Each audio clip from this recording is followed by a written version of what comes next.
everybody. Welcome to Impossible Coin. I was a full half hour late today, and then after I was a full half hour late, I think I needed something like a whole hour to clean up the dock and add my things. So I'm a very bad person, and the very bad person's name is Brian Cartwright. I'm joined by better people, Rocky Hardy and Tegan Somerset. Got him. I don't know what you mean by having to clean up the document. Like, you didn't even, reorder anything. Oh, fuck off. All right, I added things to the document. I didn't clean it up. I'm so sorry. Thanks. Appreciate it. I'm looking forward to eating shit in hell. But yeah, before you eat shit in hell, dude, you got to play Pac-Man 99. Have you seen this yet? I have. I know this is going to sound unlikely to me because it's about things based on old video games. And normally that's the thing that normally does a lap dance for daddy. But I'm not sure I care. Okay, for sure. I think the thing that for me that drives that is that I'm just so fundamentally disinterested in the Battle Royale format at this point that, I think you could say Pac-Man most things to me, and I would care, but, Pac-Man Battle Royale is, one of the exceptions. It's just okay, so we're all Pac-Man trying to eat each other, okay, I guess. Well, no. The game is sabotage, Brian. Pac-Man 99, you're playing pretty much alone for the most part. Uh-huh. And it's very different from, Tetris, which already has, a competitive, rule set where your success means someone else's failure, zero sum and whatnot. Right. Pac-Man 99 is, significantly different in that when you eat ghosts, what you do instead of, sending more ghosts to your opponent, which I felt like would have been a bit more direct, they basically litter your map with essentially Ghost Pac-Man that when you overlap, your movement speed goes down. Oh, okay. Yeah, so you'll eat your 4 ghosts, but also there are a stack of something 10, 15 ghosts on each side of your map that spawn periodically. Mm-hmm. Then you can send hazards to your opponent's map where they have the same opportunities, but if they run into the slow down Pac-Man ghosts, you become increasingly slower and more likely to be caught by a ghost that's chasing you. Mm-hmm. Also, you're able to modulate certain things. I haven't entirely unearthed all of their functions yet, but right. I know one thing allows you to move a bit faster. One thing allows you to send more hazards to your opponent when you have it active. Uh-huh. And there are 2 more that I'm not entirely sure about yet, so I'm not going to go too deep into them. But Pac-Man 99 is kind of lit, dude. I think you should sincerely fuck with it. Okay, if it is not 99 Pac-Man are dropped by the Pac bus into a single map, then, I'm more interested. I do kind of feel like the apex of Pac-Manning, the act of Pac, got reached with Pac-Man Championship Edition DX. That was pretty cool. Yeah, that was... That was on Complet? Mm-hmm. Yeah, it was super fucking... Oh, wait, there's a Super Family Complet episode about that? Yeah. Well, I should go back and listen to that, because that game is fucking lit. Yeah, because you showed up for Firewatch, and that was after the Pac-Man episode.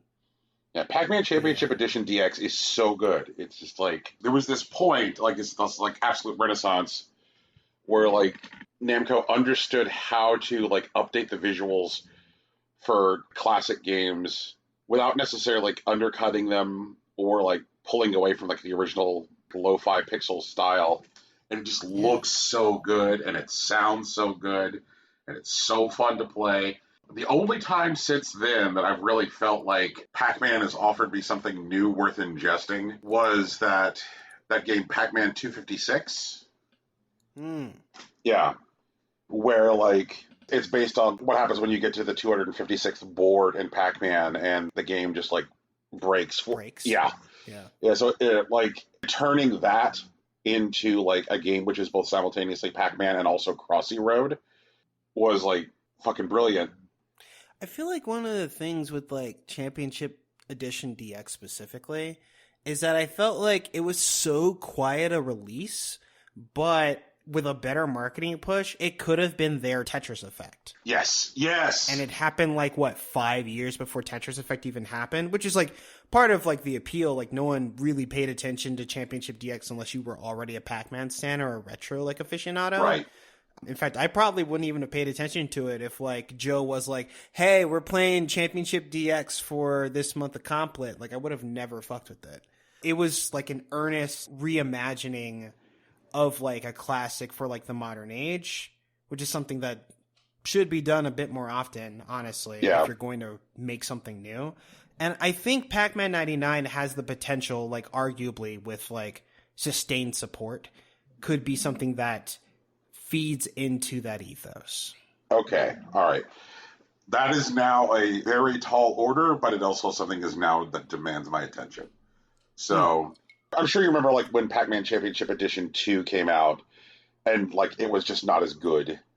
Yeah. Yeah, like that was like a letdown because at that point like they knew that there was like value to that specific brand to the hardcore fans. So they're like, "Hey everybody, it's Championship Edition 2." And it's like, "All right, yeah." And then I get it and like, "All right, no." Well, it's like, man, it's I called it a sophomore slump when I was talking about this phenomenon with someone else earlier this week, but it's not just quite that. But it's one of those things, because, like, Championship Edition wasn't something that someone shit out in a year. Right. You know what I mean? Right. Like, someone sat down and really thought about what Pac-Man meant, and then they tested and retested, and arguably because some people weren't on board initially. And so, like, whenever they got Championship DX out, and, like, it received all this praise because of the work they did and the thought that went into the things that they made, they're just like, cool, so what's next? Or like, when can we expect the sequel? Can we have it next year? And they don't say no because they're finally getting the attention that they deserve. But like, it's clearly not going to be the exact same thing. Like, that's not what happens. Like, they need the time to like really work the idea into something great. Right. And I'm sick of seeing that shit, man. Like, I'm sick of like watching like incredible season 1s of TV and then like season 2 is just like blah because like they didn't get to spend 10 years on it or whatever. The Heroes or Glee season 2 problem.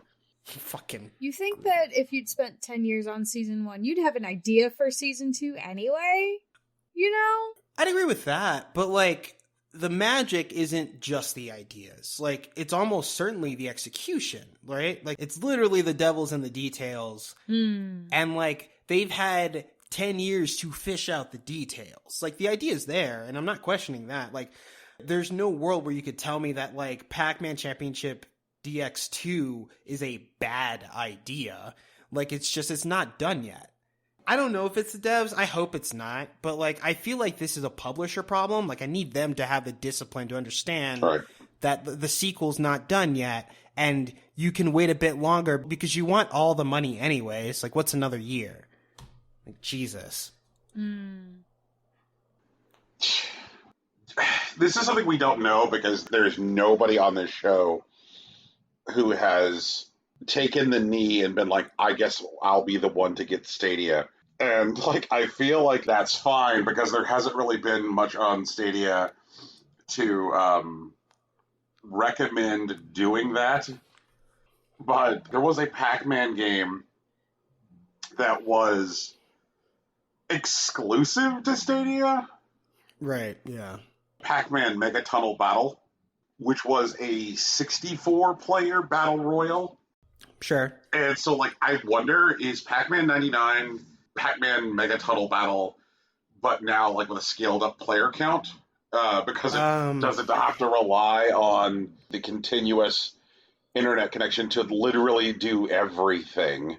Or is this a different Pac-Man Battle Royale game entirely from the ground up? I'm looking at Mega Tunnel Battle, like, on their website right now. Right. And this doesn't look like Pac-Man 99. That's so fucking weird, which means that the last 2 Pac-Man games have both been Battle Royales. That's wild. Yeah, this is different. Maybe, like, the customization is, like, in the same vein, but, like, these are different video games. That's so wild. That's so crazy. Like, yeah. That means that, like, Namco had 2 fundamentally different Pac-Man Battle Royales in development. Oh, holy shit. I just saw who did the development on Pac-Man 99, and now I'm much more interested. Okay. Like, even more so. It's like, these are the fuckers who did Fighting EX Layer? Yeah. Okay. All right. I'm just glad like fighting game devs are getting a bit more clout these days. Like hell yeah. Okay. From the makers of Fighting Layer and Fighting EX Layer comes fucking Pac-Man 99. Jesus Christ. Mm-hmm. Man, the world is weird. Fuck with it, Brian. Okay. But you see, like, that's the thing, is that, like, just scratching in just a little bit, like, it becomes very interesting. I guess this is the problem with, like, Battle Royales, is there has been so much sameness to them that, like, I was like, yeah, whatever. And this is, like, even a company which has, like, released 2 Battle Royales in the same franchise 6 months apart. Right. Yeah, like, how do you not, like, just diminish people's initial interest? You can't. I mean, I get that, but I mean, that's why we exist, right? Right. Because, like, we're not about first looks. Like, we're about second, third, maybe even fourth looks at things. Right. Which is why the next thing I want to talk about, Fate Tactics, which is a game that, like, I tapped at a little bit last year, but I've been spending significantly more time since. It is a very pretty tactical RPG that I'm now finally able to articulate is a tactical RPG like Final Fantasy Tactics that speaks the language of fighting games. So, like, there are various, like, skills and, like, types that, like, both your heroes can play and, like, the summonable creatures that you have. Mm-hmm. And, like, your win condition is basically, like, you defeat, like, enemy commanders or whatever. And, like, you have a certain number of heroes that you can play. And then, like, you have, like, a rationed amount of, like, summonable characters that you can use. But some characters are worth, like, more points. Like, there's, like, one type of, like, summonable creature that, like, is worth, like, 4 points. While, like, there are numerous that cost only 1 or 2. And so, like, those are decisions that you make before you go into a map. There's, like, a robust, like, element in, like, counter system. There are differentiation between, like, flying and grounded enemies. There are anti-air attacks. There is a super meter that you're able to manage. At first, all they can do is, like, you fill them up and you deal your ultra ability, which, like, usually either deals, like, a very powerful attack with a nuanced ability, like lifesteal, or you're able to, like, deal a bunch of damage in, like, an AoE and stuff. But then later on, you gain access to, like, EX abilities where you can decide instead of just, like, attacking or being attacked mindlessly and just, like, filling up the meter, you can use, like, your EX abilities to accomplish different things, like silence a problematic enemy, or deal 2 attacks in a single turn instead of just 1, or, like, stun an enemy that's in a particular place. Like, there's a lot of, like, really nuanced choices that you can do, and the game decides to, you know, take, like, the shoot your monks philosophy to it, that they give you a bunch of tools to fuck with, and then they're going to throw a house at you, and you gotta figure it out. It's been really interesting to swim through. While, like, the writing is a little light, it is compelling. Mm-hmm. I do think that maybe something of a higher graphical fidelity would have grabbed certain other users, Mm-hmm. but I really like the way that, like, the game decides to, like, handle, like, emotion and, like, sensitive subjects, and, like, the way that characters interact with the space and how they, like, evolve over time, like, organically as part of the narrative, which is cool. And, you know, I've been really fucking with this game, and it's not the same as, say, like, you know, 13 Sentinels, where it was just like, holy shit, I should have talked about this for Game of the Year. Mm-hmm. But this is actually a very good little video game that, like, hits a niche that I was, like, craving, like, a couple years ago, like TRPGs and fighting games. Like, I knew that those genres could communicate with each other, but I didn't exactly know how. And then Fate Tactics came along, and, like, you have to, like with fighting games, spend some time with it to really understand what's going on. But, like, I'm having a great time doing it. I really do like this pixel art. It's really good art, man. Yeah, it's very pretty. And, like, pretty much every, like, minion that you fight against is, like, essentially collectible. That is, like, one of the things that I have kind of beef with this game, is that, like, when you destroy monsters or defeat creatures, Mm-hmm. they usually drop something on the map. But you do have to, like, physically navigate to the space or use, like, a spell, because there is, like, a, like, sort of, like, spendable card spell system that you're able to use for things, and one of them is, like, grab something off of the map, because if you don't grab them by the end, they don't, like, auto enter your inventory. Like, those are just lost to the ether. Sometimes with, like, particular, like, development things, like right now I'm finding myself a little behind in terms of, like, upgrading my ability to put more powerful minions on the map. Like, I only have like 4, but I think I could have been up to like at least 5 by now if I'd picked up everything and like delayed victory on certain maps to do so. But like outside of that, like the game is like very rewarding for the time that I've been putting into it. Oh, wait, is this not actually on Switch? It was originally announced on Switch. I think it still has a release date, but I think it was originally announced to come out last August. So I'm seeing something from the developer talking about the Switch port, where it looks like the Switch port's not going to happen. Damn, it's like Yuppie Psycho all over again. Oof. Yeah, they're like, I wanted to make a quick update about the Switch port. I want to talk about it. There was a Nintendo Direct today, so this is from February. I remember we had a fan on Twitter who was excited because they thought that Fae Tactics might pop up in the Direct. It was sweet, but made me sad. Ports are hard. Since my last update, we talked about these struggles. Nothing has changed. We hit a wall. There's no update on the Switch port, and there's no plans for third-party development to continue working on it. I'm sorry if you've been waiting for it. Yeah. That's better communication than, like, Yuppie Psycho. Yuppie Psycho said that they were going to put it out the day it hit Steam, like on April... Okay, it's not actually April 20th, but that's the only date that's in my head right now. And, like, April 20th came and went, and they didn't say anything about it. And then we got to, like, November the following year, and it was just, like, still no news. They just, like, pretended that, like it was coming out on Switch. We never said that. And, like, you know, that's insane. But right. I just decided to play it on PC anyways. Well, what's great for me is that... Because you got the RG351P. Did I get it right? Did I mess it up? The RG351P, that, and you are right. The easy way to remember is that the RG stands for Retro Game. Okay. But there's no way the 351P can run this. Like, number one, like, what's... Really? Oh, yeah, absolutely not. Just none. But, like, what's underneath, you know, deeply rooted in the 351 is, like, a Linux distribution. But there's just no way. None. But, Rocky, I'm glad you're thinking about my army of weird handheld things. Mm-hmm. What is arriving to Brian this month, and could very well already be on a boat, is my shiny new GPD Win 3 with its Switch-style form factor. That was the thing I was thinking about. I did get it wrong. Okay. Fuck. Okay, yes. There are two different handheld things. The RG351P is a smaller handheld device which, like, specifically targets retro emulation. Mm-hmm. The GPD Win 3 is like, hello, you would like to play modern new games while curled up in your bed in a handheld form factor.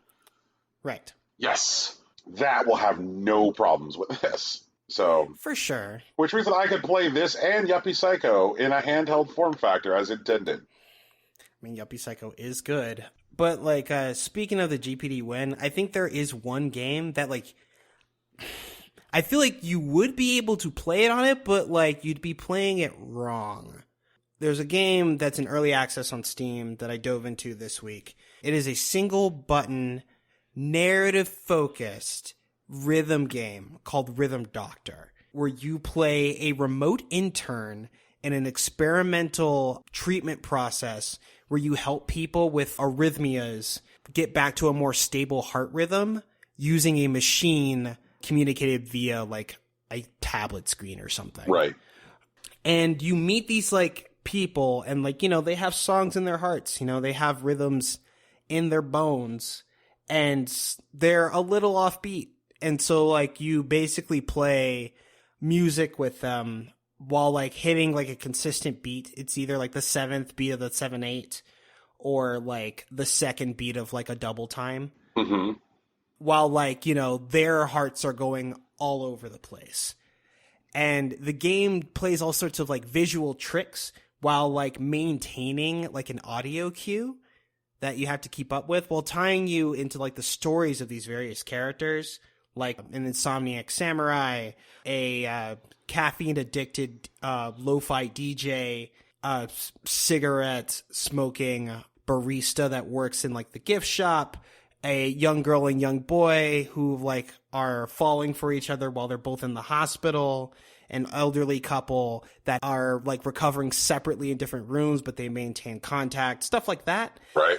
But there's a particular sequence that I sent to you all earlier this week, and because I had to post it on YouTube because I played it and I had to share it with someone, where two characters like there's like a boss stage where like two characters have like music that's like fusing together, and like the game took me out of full screen mode and I thought it was like glitching, but it was early access, so I just got to pay attention. And when I started playing the level, it started like dancing the window throughout like my fucking monitor and like, taking it off screen and like bouncing it around, flashing it in different places. Like if you are epileptic or have like history of epilepsy, maybe don't play this video game. But it was legitimately incredible. It was one of the things that like reminded me of like the wonder of like video games and what they're capable of doing in an interactive experience. I've since cleared the demo. There's like 4 quote unquote stages, like with bosses at the end and like a couple mini games in between.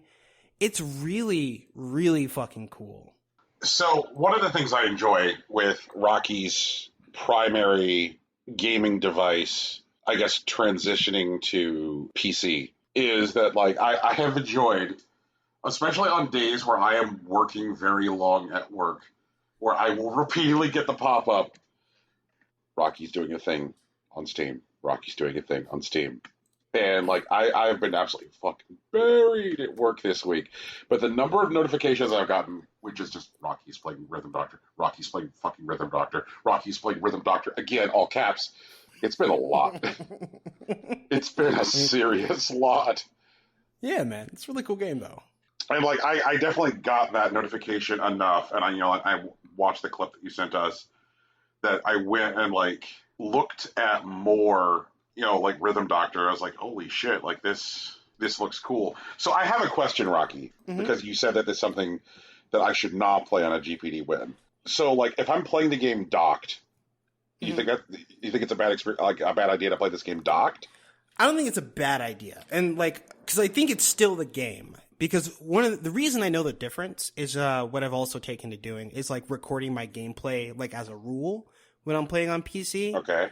And the first time I did the level that I showed you guys, all it did was capture the screen that I was playing on. Right.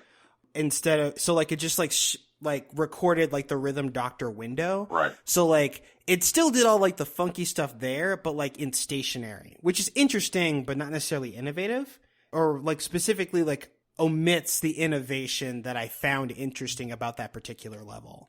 Cause like there are other levels like it that like are completely stationary that stay in full screen, and like it wasn't captured in my initial recording. And I assume that if you play on like a different like device that like it won't like take you back to your desktop and make the window dance, but maybe it will. I don't know for sure. I mean, it's a Windows device, so like that the GPD Win is like natively it is a Windows computer, which does Windows computer things. So it may still happen. Yeah, I just don't know for sure. Well, no, I mean that's what I'm saying. Like, is like if it's doing things which are like fucking with it because it's Windows, then it's still going to happen. So that seems cool, neat. So have you been playing with a mouse, or have you been like you said it's a single key interaction? Have you been playing with a keyboard, or have you been playing with a mouse? I've been playing with a keyboard. Okay. There's also a thing that like I'm embarrassed to actually like upload, but usually like at the end of like a stage where like you've cleared the boss battle or whatever, there's like a secondary thing that you can do to like dick around. Actually, I can't remember what the first stage one was, but the second stage is like when you're in the coffee shop where there isn't anything particularly important to do. Like you're not treating the barista. So you're just hanging out, but you gain access to like the keyboard that's there. So like if you press keys, like it'll play like some sort of melody, but you get to decide the rhythm. And meanwhile, a couple of characters will like enter and leave the coffee shop and like have conversations that like, betrays a bit more of their inner lives and like the universe. And that was fun to do. Like I was just sitting around like pretending to be like a coffee shop keyboardist while like eavesdropping on their conversations. And there's a couple of those. And there's like a mini game where you're able to push a box back and forth. The credits sequence is like a mini game, like all of like Smash Bros, which is fun. It's a pretty neat thing, at least so far. Like, I definitely want to see what the rest of it turns out to be. It's still in early access? Yes. They haven't abandoned development, have they? In fact, they just released, if I remember correctly. Okay, all right. Because I just pulled an article about the development of this game from 2017 in VentureBeat about how the game had some difficulty I guess earlier in development, and how their goal for development platforms, where they want Rhythm Doctor to be, at least at the time, was PC, Mac, iOS, and Android. For sure. Yeah. But it sounds like there's some stuff that it's doing now, as an app in Windows, which would be hard to replicate on other platforms. Maybe. I think that you can get similar permissions in, iOS, and, maybe they could do something like that on Xbox. I would see some difficulty for them doing similar things on, say, Switch or, PS4, PS5. But there have definitely been differences, in the iterations of, say, Undertale on those platforms that didn't really detract that much from the experience. There's some truly goofy things that happen in Undertale, specifically if your controller goes to sleep on Xbox. Right. Yeah. Well, I guess this is a thing to take a look at. Once again, the art's real sweet. Yeah. Yeah. I'm eagerly awaiting Tegan's keyboard update. It's good. It's pretty. It's pink. The Sailor Moon keyboard is officially in. It's so cute. I love it so much. I'm going to use it in an official capacity this week. So, it's got different switches than the other one we ordered. So I'm excited. So tell us about how these switches feel different than the other switches. I will be able to provide a better update as I begin using it in an official capacity. Okay.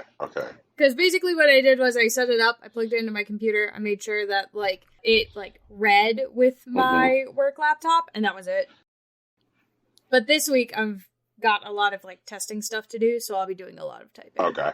Exciting. But I'm just happy it's here. God, I deserve some nice things after a whole year of working from home out of a tiny IKEA desk. Spent a year without a backspace key, and now she has 2 keyboards. Yeah! Wild. Something about when it rains, it pours, etc., etc. Upgrades, people. No, these are upgrades. These are consistent upgrades. It's just been tiny work desk and me not wanting to use my work stuff for my home stuff and all that. But yeah, I like it. I got the matching wrist guard. Looks very cute. Desk should show up theoretically on Tuesday. When it's supposed to pour rain, of course, because it's Ohio and it's spring, summer, so, you know. Didn't it snow a week ago? Yep, a year ago, this week it snowed too. A year ago, my memories came up and it was hey, a year ago there were 2 inches of snow on the ground. God damn it. It's going down to back in the 40s for the next couple days, and then it's going to be back up to the 70s during the day. So everyone's going to have migraines. It's going to be a lot of fun. Looking forward to that nonsense. And yeah, I know, Roman. And all of the little critters, now that, so you can't really plant annual flowers in Ohio and expect them to show up in the same place every year. So all of my annual flowers are coming up, and I do have a bunch of irises that I didn't plant. I don't know whose yard they're from, but they're in my yard now. And the hyacinths that I have, the pink ones, were moved from in front of the tree into the vine pit on the side of my house. I didn't move them there. Also, all of my white daffodils specifically have been relocated from the backyard into the front yard. It's great. I love Ohio. I love it. Chipmunks are doing my gardening for me, I guess. And I thought flower rearing in Animal Crossing was a headache. You'd think, but I think they just modeled the flower rearing in Animal Crossing after flower rearing in Ohio. That's just it. It's great. But that's it. That's it. I didn't do anything this week. I'm playing games. I did assemble 2 puzzles during my work week. While I was supposed to be on the clock. Well, while I was on the clock. There wasn't anything to do. Been there. It was real bad. It was real bad because now I'm like easily at this point. The project that I'm working on is pushing like 2 or 3 weeks behind because the data we're working with keeps getting fucked up. Great. Jesus. Yeah. So I did ask Alex if I could have Pioneers of Olive Town back, and he said he'd give it back to me tomorrow. So he's playing it right now. So Hey. Tegan will get her PoOT I'll back. play. Yeah, I'll get my PoOT back, and then I'll be able to play it. Here's what'll probably happen. Alex will give it back to me, and then tomorrow all of the data will come in, and I'll have to stay late every day for the next, 2 weeks to get everything done on time. Don't put that on yourself. Be kinder to yourself. Jesus. I mean, yeah, but that's what'll probably happen. My neighbor just bought a PoOT as well. He's really excited about romancing the biker boy. The biker boy! That's who I think I'm gonna romance too. He looks like Matt. Can't help Does it. look like Matt. He looks like Matt. He just looks like Matt. Can't help it. I know. I think if I were playing like a boy, so I could romance the girls, I think I'd probably romance either the girl who works at the museum or the girl who runs the pet shop. They're both very cute. Oh, both also very nice. Wait, shit. He was asking me, my neighbor, if there are same-sex relationships in PoOT, and I don't think so. I thought he landed that there could be, but I'm not sure. I'd have to double check. I didn't check when he said it, but I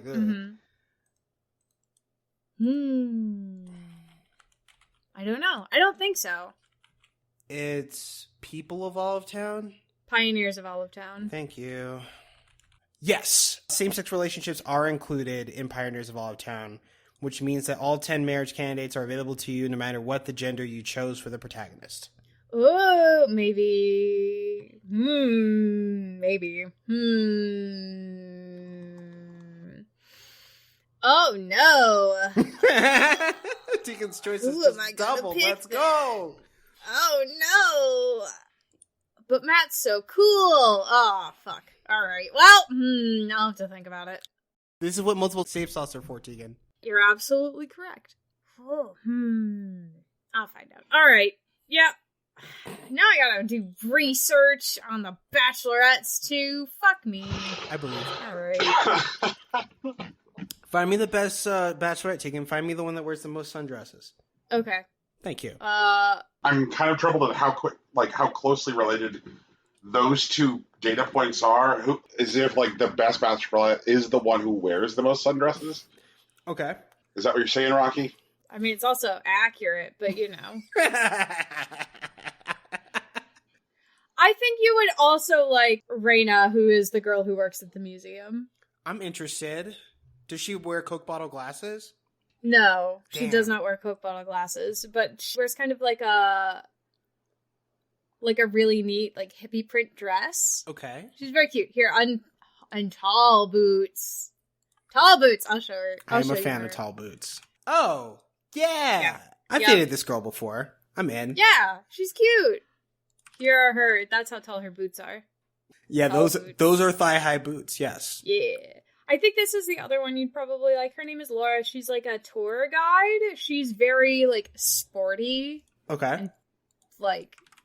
I've only met her once so far because Alex stole my game right away. But she's very sporty. She's very cool. Yeah, no, she jumped out to me immediately when I saw the girls. I want to be her friend. Oh my God. I want her. That's my friend. So this is a dumb thing. I'm just going to drop it, and I'm not going to say anything else about it. Okay. But when I was a young boy and I started reading manga, the first manga I ever read was Zodiac P.I. Mm-hmm. Zodiac P.I. had various astrology things in it, which at the time I thought were things that girls were into and things I should pay attention to, Okay. to understand the dating meta. And one of the things that's said about Aries is that I should find an honest, athletic girl, and that has stuck with me for the past You know what, though? You know what? As an Aries, you probably should. I can absolutely see that working. I mean, that sounds like fun. I'm down. I have no qualms with that piece of advice. I'm looking for a picture of Matt from Kizna so that I can Yep, that's gonna be the one. Alrighty, here we go. Brian, this is what I mean when I say the blonde dude looks like Matt, and that's why I'm gonna fucking date him. It just is. That's just him. God damn it. They did not even try. They just said, let me copy your homework. Yeah. Like, but you're gonna change it, right? And I was like, yeah, for sure, whatever. Yeah, I'm totally gonna change it. And then they changed his name from Matt to, what, Damien? Is that it? Damon. I think it's Damon, yeah. What a fucking dork. God damn it, I'm mad about it. The aloof stargazer. God, they really did just say, let's put Matt in here and call it a day. God damn it. I mean, it's a good business choice. It is a good business choice. They're not wrong. I do have questions about the shoes here, where, like, his shoes are, like, clearly brown in comparison to, like, his otherwise black outfit. Yeah, that's okay. Original Digimon Matt had brown shoes when he definitely should have been wearing black boots. So, it's the same! Okay. So who's next? What else are we doing? I have some things to talk about. Just a few. Mm-hmm. You have some things to talk about. Yeah. That's not allowed. Brian booted up Balan Wonderworld. Mm-hmm. All right. This is an experience that likely the two of you have never had. I'm interested. Okay. The experience of saving up your money to import a video game from Japan, Mm-hmm. and then the video game arrives, and you're super excited, and you throw it in whatever video game console can play your import game, and you boot up the game, and it's bad. not only is this game bad, I don't understand why this game exists or how anyone could think it is good. Yeah, okay, so I was with you till the last part. You had me in the first half, Brian. Right. It is a kind of weird sadness. It's not like a single dropped ice cream. It's like, what if by dropping ice cream, all ice cream ceased to exist? Like, it's a really weird feeling. And like, I thought... Well, that's like 2 or 3 cules away from like where we are right now. That makes sense. Right. I've definitely, since the 1990s, imported video games that weren't like super great. You know, like games that had like relatively limited or niche appeal, or the stuff that they did was like okay, but they didn't like fucking light my hair on fire. Right. There's definitely some shit that I got for my Vita from Japan that I was like, Drive Girls is a video game, but it's not a great video game. Drive Girls, god damn it. Okay, look, I am not here to argue Drive Girls. Mm-hmm. Okay? If you want to have that fight with me, we can sometime, just not today. Sure. But, like, it has been a long time since I have had that, like, profound and terrible sadness that comes from importing a video game. Where you just, like, look out and you're like, what are these failures? And, like, a game which is just so fundamentally bad and so alien to your experience that it makes you wonder if you like video games. Oh. To be fair, there's a lot of things that have made Brian question whether or not he likes video games. Yeah, you're not wrong. Okay, what are we talking about here? Like, I feel like we're dunking on me a little bit. Like, can we at least articulate that a little more? I don't know. Brian, I just remember there was a solid, like, 4 or 5 month span in, like, season 2 where you were just like, video games were a mistake. And it was like, it was a bit, like, after a while. And, like, it was one of those things where, like, yeah, he's kind of kidding, but he's, like, also deeply upset. Right. Okay, fine. And I think that probably has mostly to do with, like, the ethics of the industry and the way people behave around video games. I'm willing to believe that, yeah. Yeah, there was especially some shit going on in our second year of recording where, like, I just looked at the way both fans in the industry behaved and came away saying video games are a mistake. And it's still very easy to get into that place, like, especially if you're, like, are observing the way, like, AAA video game development goes. Like, it is hard to, like, read anything that Activision does and not say video games are a mistake. But, that said, it's very rare for me to feel that way from playing a video game. Okay. No, that's fair. I'll accept that. Most of the time, like, when I play, like, say, a bad video game, I can just, like, like compartmentalize the experience like very, very easily and go like, this is a bad video game. Like a good example is like I played Taxi Chaos and I'm like, this is a pile of shit. You know, like this is a bad video game. And I played Balan Wonderworld. I had to wonder like, are all of my memories wrong? It feels like a video game that started development in like 1994, targeting the Sega Saturn as its like console. Okay. And then someone found this incomplete, unfinished video game like over 2 decades later and is like, I have a great idea. And then the second person is like, well, what's your great idea, first person? And the first person is like, well, what if we remaster this unfinished game for the Sega Saturn? And then the second person says, but it's unfinished, meaning that, like, it's fundamentally broken. The things don't fit together. It's a pile of pieces that don't form a puzzle. And then the first person says, yeah, you know what? Fine, fuck it. Let's do it anyway. That's Balan Wonderworld. It feels like an unfinished game for the Sega Saturn, which has been remastered for the modern era.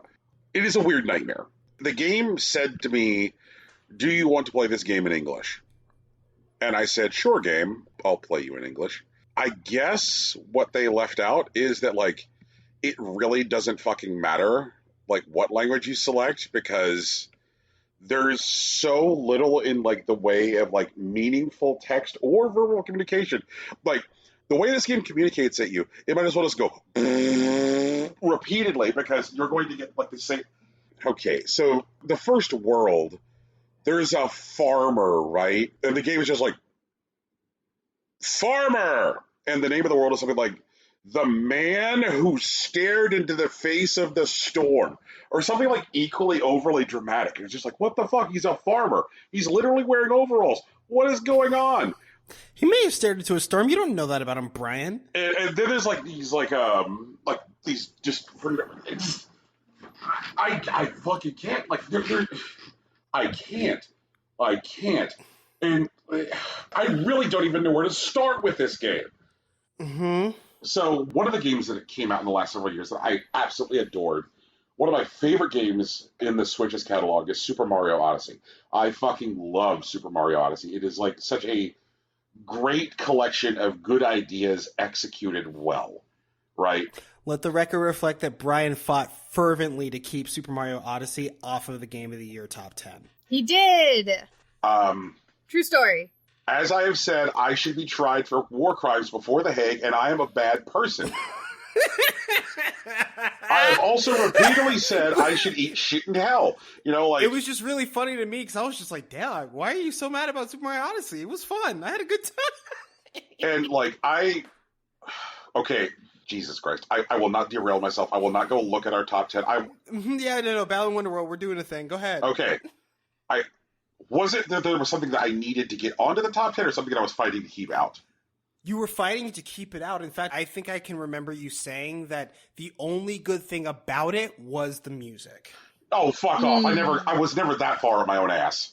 I think you actually said that. I'll listen to it today. Like, I really will sit down and put the 3 hours aside from my day to listen to it. No, don't.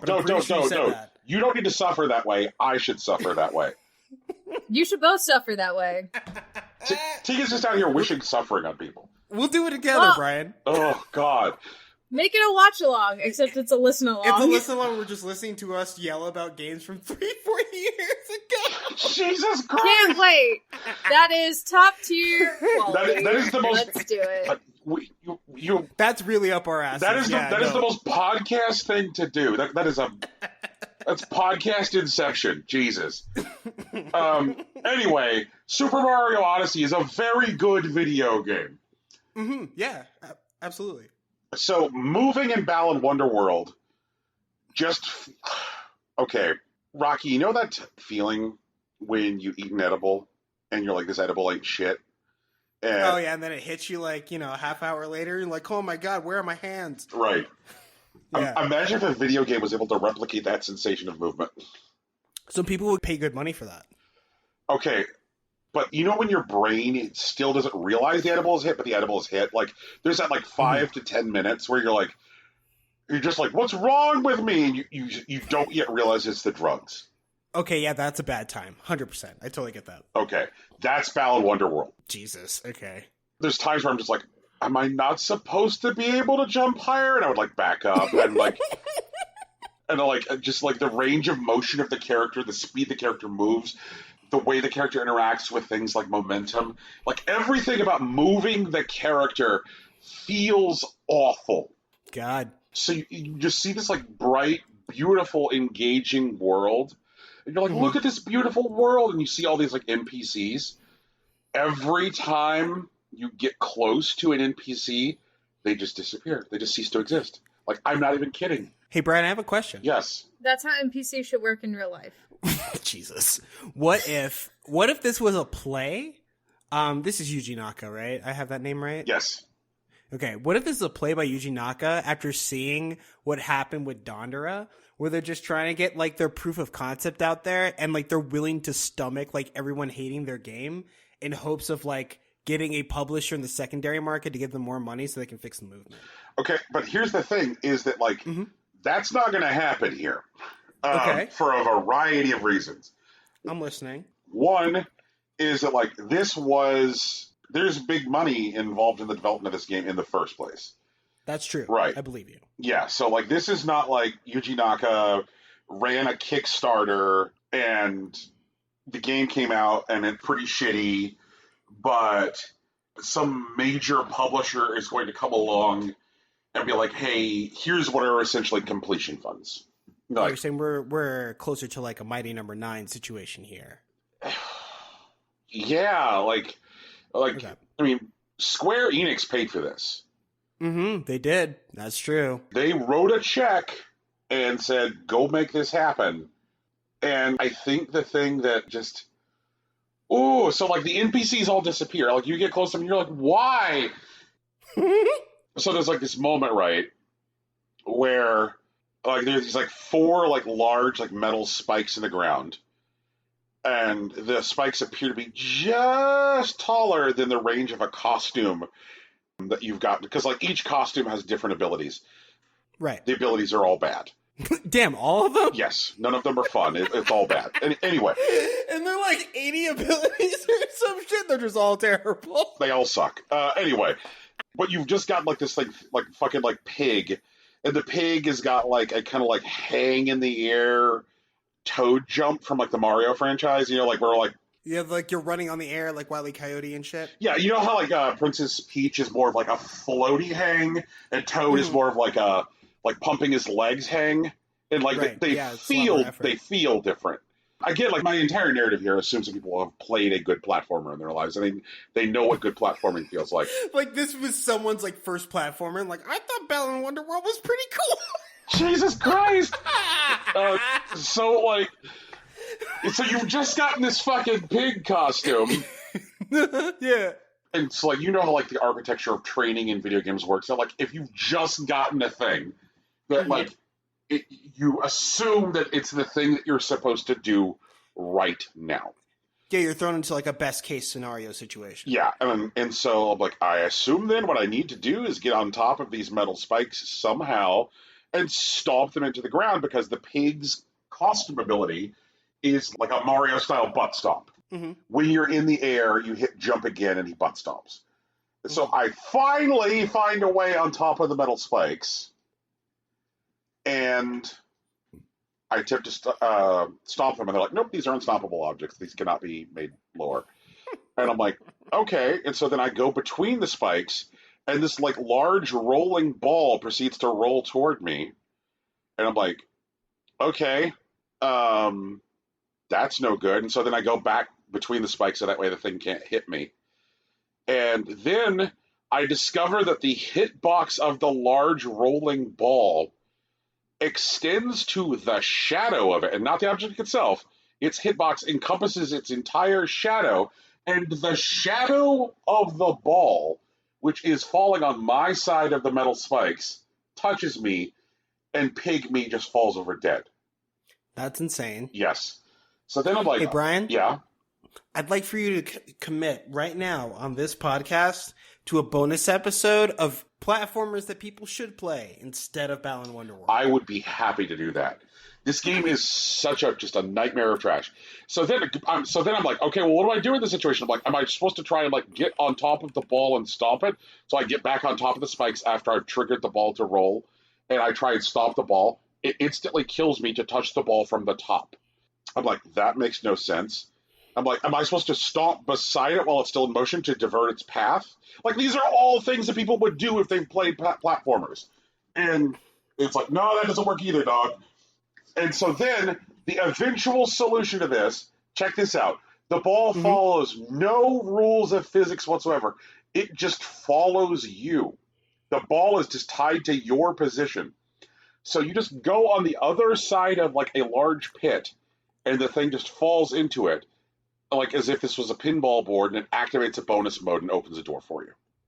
And it didn't require the pig costume at all that you got 15 seconds ago. Like, I could have done that wearing any costume. And I'm just sitting there, like, shouting at the video game, like, why are you doing this? And just, like, there is a boss fight. The boss fights in this game are a farce. It's like watching the U.S. Senate work. Just, like, I'm fighting this boss, and I'm like, okay, so this boss is very tall, meaning I can't jump on top of them. So, like, obviously jumping isn't the solution to this.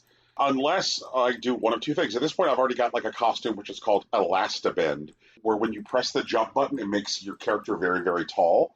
And then when you release the button, it like pulls your ass up toward your head so you're in the air, very tall for a couple seconds. So I'm like it's possible that like the solution here is to either use the Elastabend skin, get behind the thing while it's throwing tornadoes, and then jump on its head using it. That kills me. And I'm like, okay. I'm like, okay, all right, fine. So then I use my dragon skin, which allows me to throw fireballs. I'm like, maybe I just need to throw fireballs at it. Also, by the way, if I have the skin that allows me to throw fireballs, I cannot jump. They're like, we take this from you. You can either jump or throw fireballs. You cannot do both. Oh, that's really funny. Jesus. Yeah, I'm like... Only you can be one half of Mario or other half of Mario, not both! That's copyright! Yeah, that's budget Mario out here. Yeah, amazing. And I'm like, and I'm sitting there and I'm throwing fucking fireballs, and like the dragon has a charge function. The charge function, when you hold it, I'm like, okay, what's the charge function? At which point it just releases a bunch of regular fireballs at the same speed I could have done if I had just like rapid fire pressed it. Like, so what was the point of charging then? Because I could have sat here just like rapidly tapping the button and achieved like, I'm like, what? Why game? Why? And like, okay, so then what happens is you shoot the fireballs into the tornadoes, which make no sense. But the thing is like, it doesn't even do like the video game thing of like, say, sending the tornado back, which would make sense. The fireball causes the tornado to shatter. But what? Yeah, that's not how tornadoes work. That's not how. Hey, we all live in places where tornadoes are, and that's not how they work. Right. When the fireball meets a tornado, it turns into a fire tornado. Mm-hmm. And then lava monsters spawn. True. Duh. Yeah, come on. Get it together. Canonically accurate weather. Right. And I'm like, all right, so if I cause the tornado to shatter, then can I then shoot the boss? Because that would then make sense, right? Right? Like, if you're establishing that the dragon shooting is the thing, and I'm like, okay, so I should like shoot the tornadoes, and then I shoot the boss, and shooting the boss does nothing. And I'm like, okay, but like right now, I can only really, the only things I can do are like jump on top of it, or shoot it, and I can shatter these tornadoes with the shooting, but I can't. Okay, and so then I said, fuck it. You know, like, nothing in this game makes sense. So then I switched to another costume, and I literally just jumped at the front of it. Like, knowing that I was hitting its hitbox in a way that had previously hurt me. But I'm like, all right, but now, this difference is I just shattered the tornado. And again, I should point out, I'm not jumping on top of it because I've now tried shoot the tornado but use Elastabend to get on top. That still kills me, jumping on top of it. But if I just jump straight into the front of it, Now think about everything you know about how platformers work. If I just jump straight into the front of it, that hurts it. That's insane. So what you're saying is his soft underbelly is the part you should be targeting the entire time with your head of steel. That would make more sense, Tegan, but I'm not hitting its underbelly. I don't have a head of steel. Like, you see, you just tried to make this make sense. But that's the tummy. No. If I got headbutt in the tummy, if someone jumped on me and hit my tummy, I would also be hurt. No, Tegan, this boss, its entire front is its face. What? Well, I mean, I guess if you hit me in the face, I would also be hurt, so... Yeah, you're right. No, wait. Hang on. None of that makes sense. Right. It just... What the fuck? Like... And the thing is that the face is even wearing a mask. When I just think about, like, the language of video games and the way video games work, it's like, imagine if the only way you could kill a Shy Guy is to run into its face. It's just, like, it makes no sense. There was another, like, area where, like, I was, like, doing some, like, very boring platforming. And, like, one thing I just super fucking love about Balan Wonderworld is that, like, the camera is just slightly better than Super Mario 64's camera. Meaning that, like, the camera still gets hung up on physical objects. Think about the last time you encountered that in a video game. In a newly developed video game.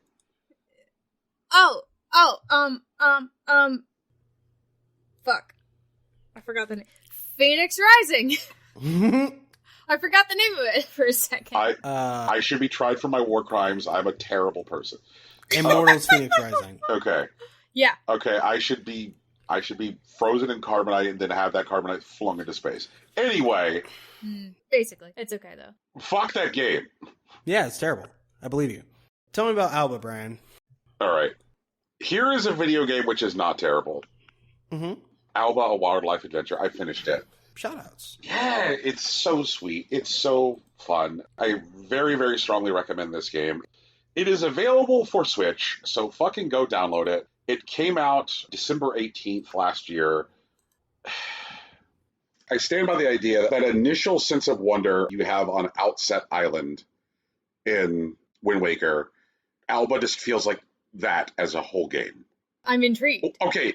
Tell me more. But you know the way that... What do you mean? It just feels like the beginning of Wind Waker. Okay, what I'm saying is like, you know the way that you emotionally connect to the space when you're just on one island? Mm-hmm.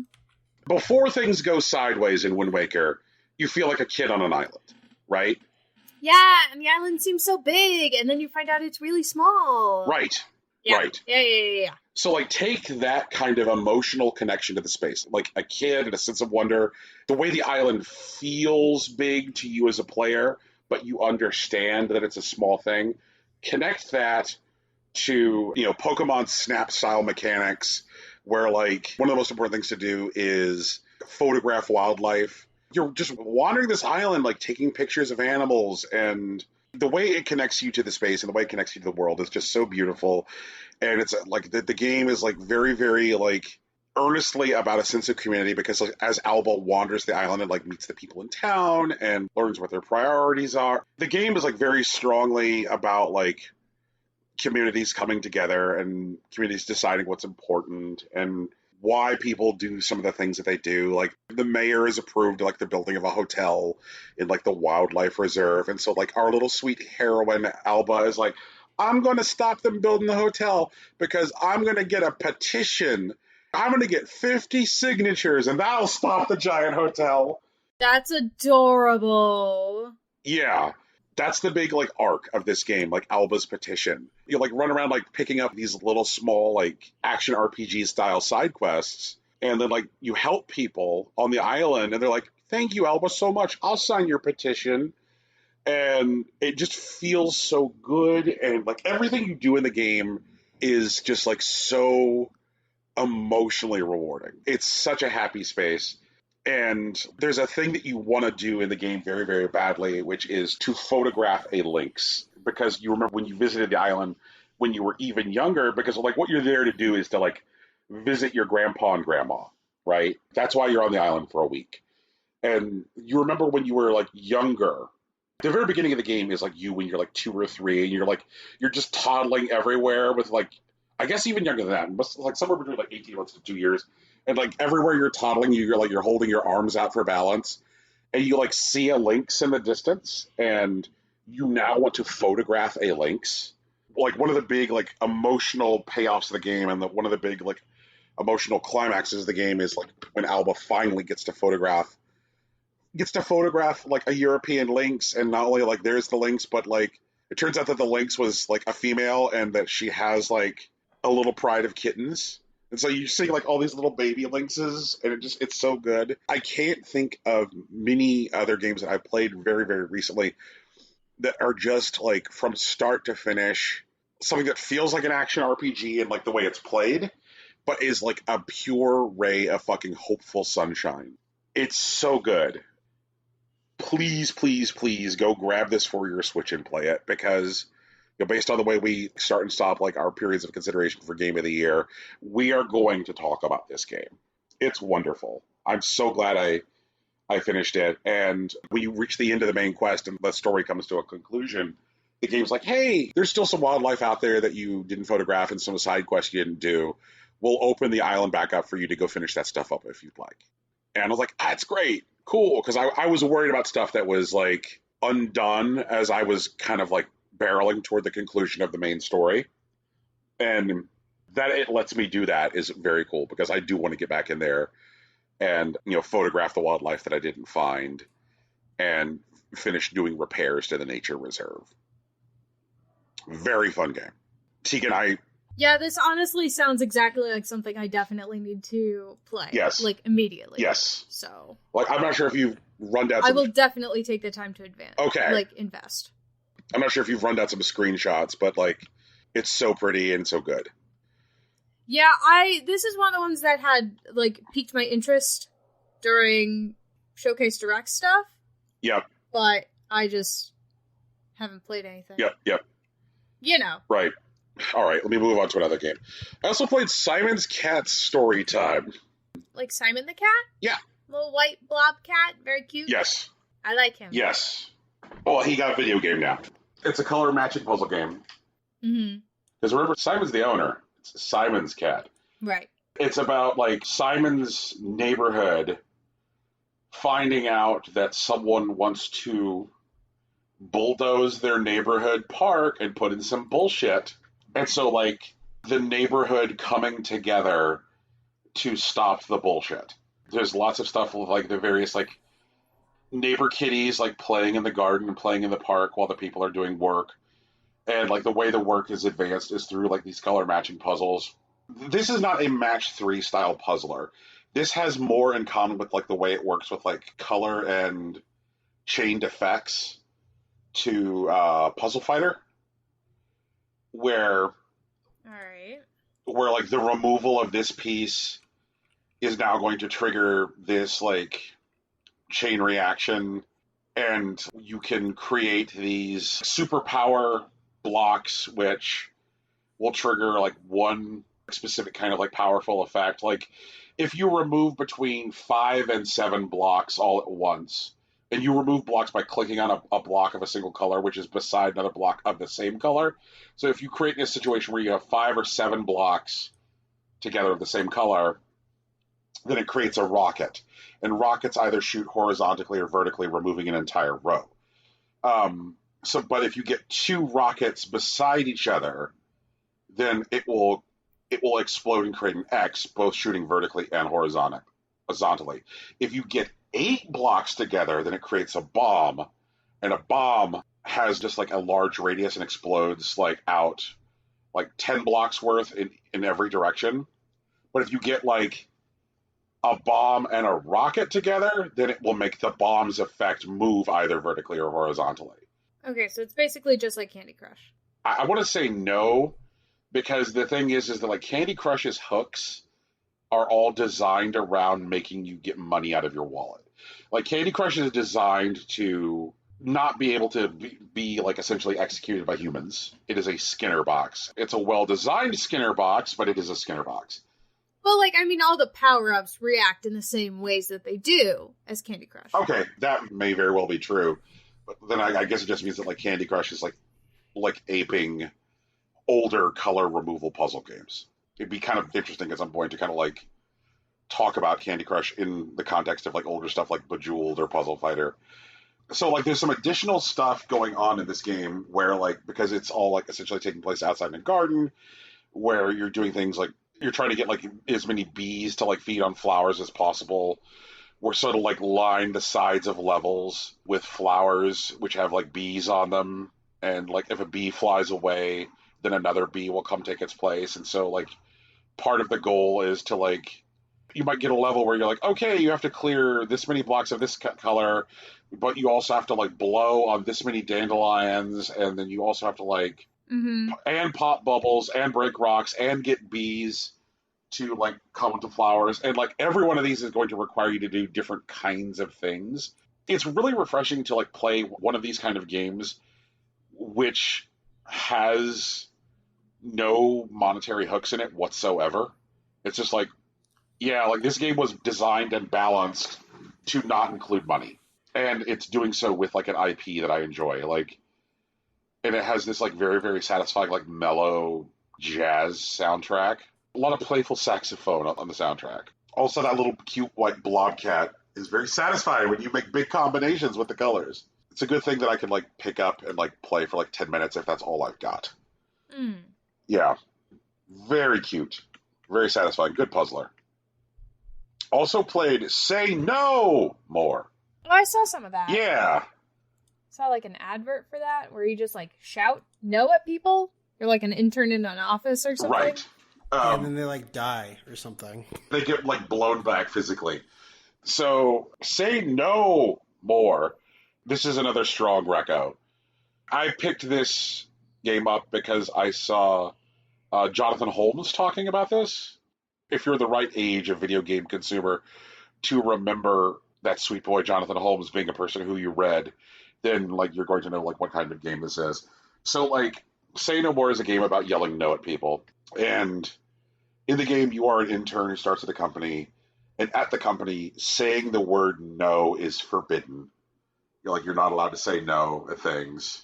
You are given a desk which is behind a vending machine, and your manager literally steals your lunchbox and is like, I'm going to take your lunchbox from you. And then there is this, like, vent that, like, opens up, and, like, a Walkman falls out and hits you on the head, and you put the headset on and you start the tape. And it's, like, this, like, weird motivational speaker who's like, I'm going to teach you how to say no.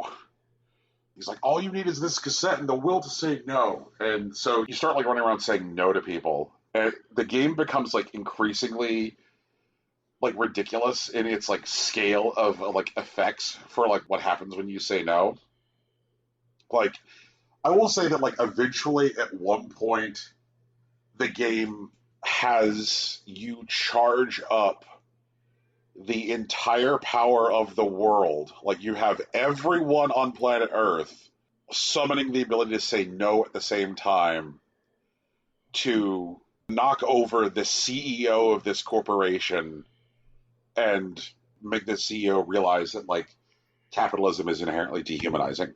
This is all happening while the CEO is in space. And this happens after the resurrection of the central character. Because the character dies, and when faced with staying dead, they say no. That's how wild this game gets. It's very satisfying. The art is great. It's kind of going for, like, a low poly PS1 kind of look. So there's that kind of, like, floaty vertices feeling to the polygons. But they make it work. They make it look good. Music's great. The acting's great. Also, like, there's lots of branching paths in the adventure. So, like, you might encounter somebody, and if you don't shout no at them, and you just, like, kind of, like, stand there, then, like, it'll open up another path on the adventure.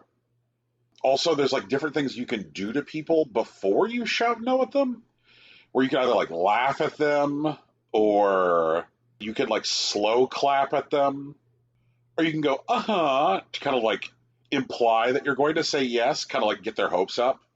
And so, like, you can do different things to, like, I guess, charge your no before shouting no, which is good because, like, if you do, like, a powerful no or a charged no, then you need to find ways to, like, restore your energy. And so, like, different people will react to, like, the different kind of, like, insults that happen before no's. So, like, somebody might react differently to, like, the laughing than the clapping. And so that's, like, a thing to figure out. And also, like, there's different kinds of no's. There's the heated no for, like, when you want to say no, but you want it to be, like, angry. You're like, no! There's also the icy cold no, where you just, like, you want to seem, like, emotionally distant. You're just like, no. There's the lazy no, where you're just like, you know, like, and then finally there's, like, the wacky no. And so you're, like, using this, like, combination of different no's and the combination of different kind of, like, ways to, like, prime the expectation of the person that you're talking to. And this is also a game that I played to completion. And it has, like, a very good message about, like, being emotionally healthy and, like, maintaining limits. And the closing summation of the game is, like, very, very good. And I think it's either already out on Switch or is coming to Switch. So I'd say, like, make time for Say No More. It is very good. So this Friday, Cozy Grove came out for Switch, Xbox, and PlayStation platforms. So I want to hear all about you guys playing Cozy Grove. Brian, Rocky and I already did our bits. You know we didn't play it. So, what's wrong with you? I got a lot on my plate. That's fair. You are a rhythm doctor. You are a rhythm physician. It's true. Tegan lost power this week, too. Yeah, I did lose power this week. I did lose power, ironically, on Friday. Or on Thursday. Okay. So, like, I didn't even get to do the things I wanted to do this week. Okay. And let the record show that in the fullness of time, Brian, standing here, hat in hand, will now admit Immortals Phoenix Rising is a bad video game. I mean, if you liked it, you still liked it. That's okay. That's fine. Mm-hmm. That doesn't change the fact that it's a bad video game. Like, we're allowed to like bad things. It's how the world is wired. I'm allowed to like bad things, but it is also a bad thing. Cozy Grove is a very good thing. I mean, to be fair, you also said What Remains of Edith Finch was a very good thing, and I did not agree with that statement. So. I will fucking fight you. I will still fight you. I mean, you can continue to fight me, but, like, that doesn't change the fact that I'm also allowed to not like good things. That's fine. You know what? That's true. You're allowed to not like good things. I'm comfortable with being wrong sometimes. There we go. Once again, I'm asking you to play Cozy Grove. And my game, The Mayor, just showed up. It's fun. The mayor's there. I'm delivering mail. I'm giving things to the Seagull Bear, who's running the museum. There's a baker. I finally helped the workshop bear finish building the workshop. You know, my house is coming along. I'm building, like, lamps to convey the emotional light of all the bears around the island. And my little spirit log has, like, now allowed me to expand my storage. I'm just saying that, like, if there was ever any part of you that said, you know what? I love Animal Crossing, but I wish Animal Crossing would just come for me in the feels. Cozy Grove says, well, hello, I can do that. Well, Brian, Cozy Grove is going to have to wait till at least I finish the House of the Fata Morgana. But, you know, I'll let you know whenever I get there. Are you in that shit right now? No, I'm not. But, you know, I bought it. It's on my Switch. So we'll get to that soon. I'm going to try to take a look at it before Nier Replicant a bajillion and a half comes out right, next week. I'm not convinced on it, honestly. Like, it definitely looks cute. I'm not convinced. But that's okay. Okay. I am curious as to, like, how I was able to get Alba over the finish line. Is it because you were closer on Alba already, or...? I was already interested in Alba, so you didn't really do anything for Alba. All right. Well, I'm glad to know that I'm not a tastemaker. Good to know. But I guess I am a tastemaker because, like, here's Tegan eagerly awaiting a Nier game. But I set her loose on that path. But Cozy Grove, it's a very good video game, but also Fata Morgana is too, so either way.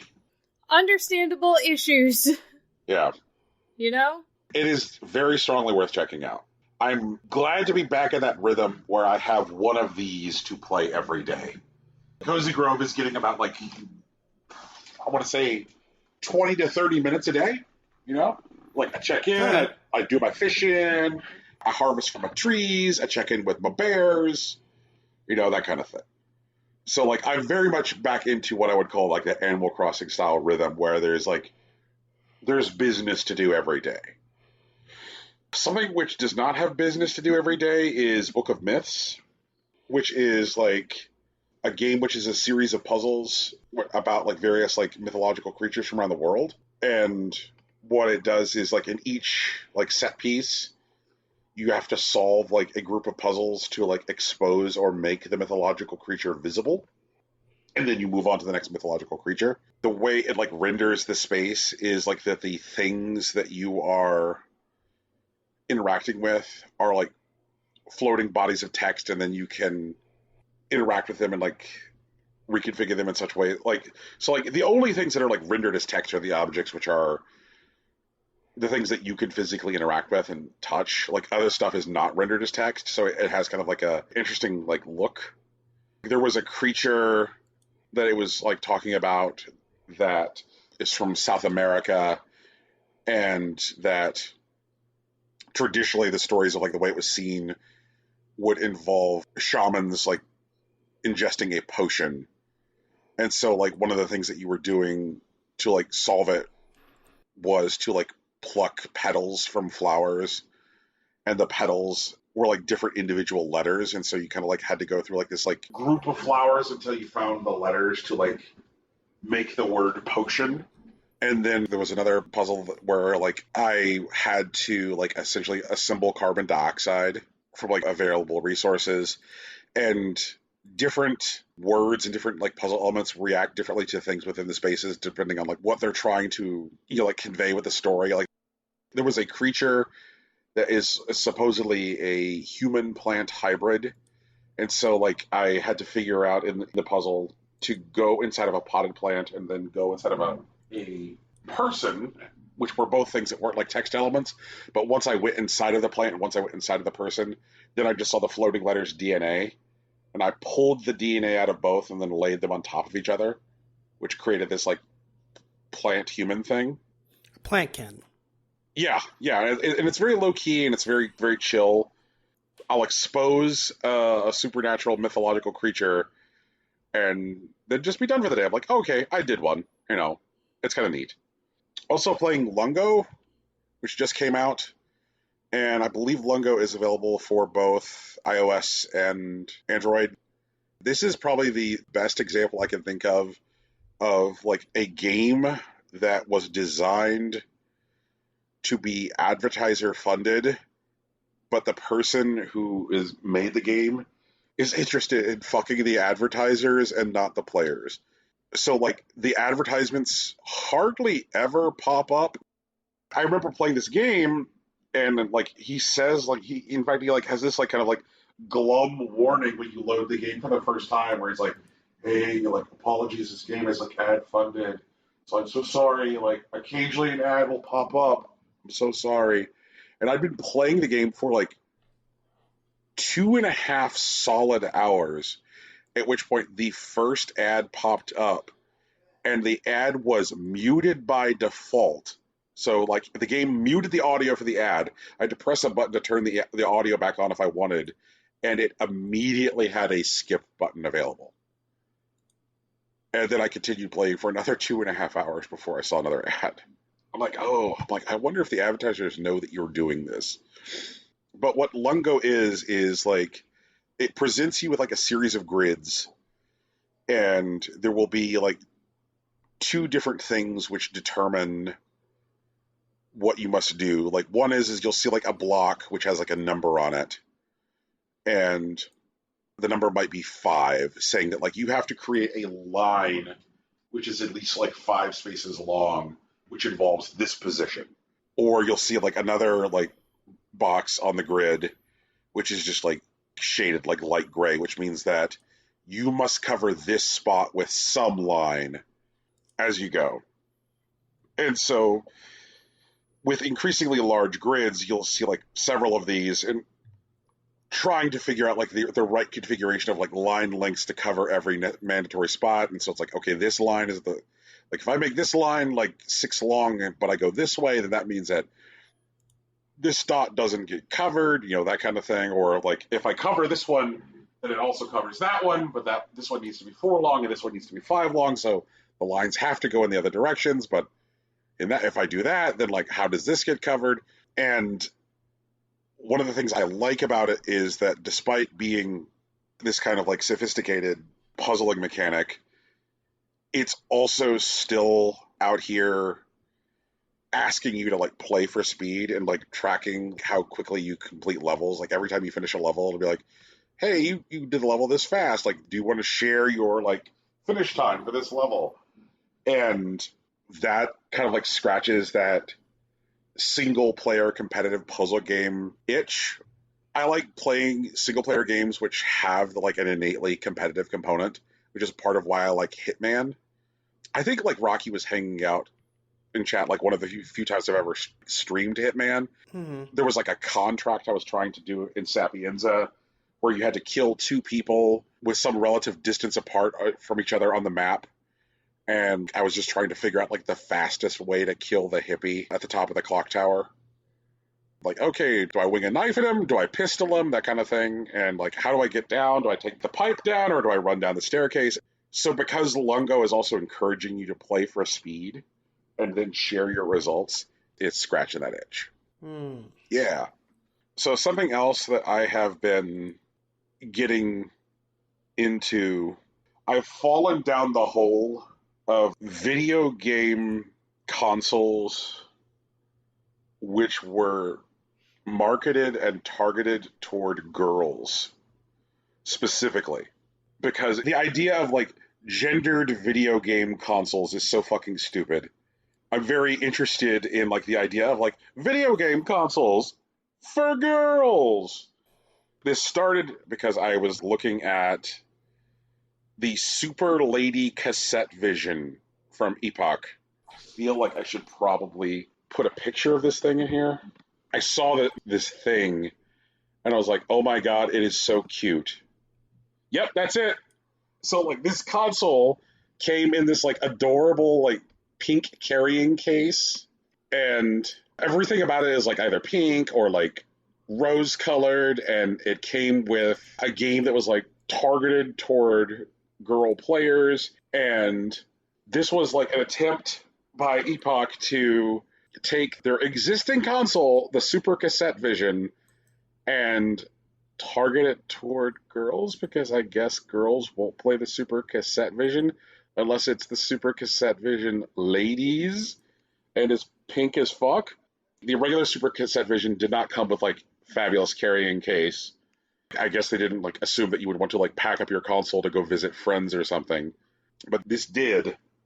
And this was like part of a Hail Mary pass by Epoch, who had been the console leader in Japan until Sega released the Mark I and Nintendo released the Famicom, at which point like they fell very quickly to 3rd place and then eventually sputtered and died.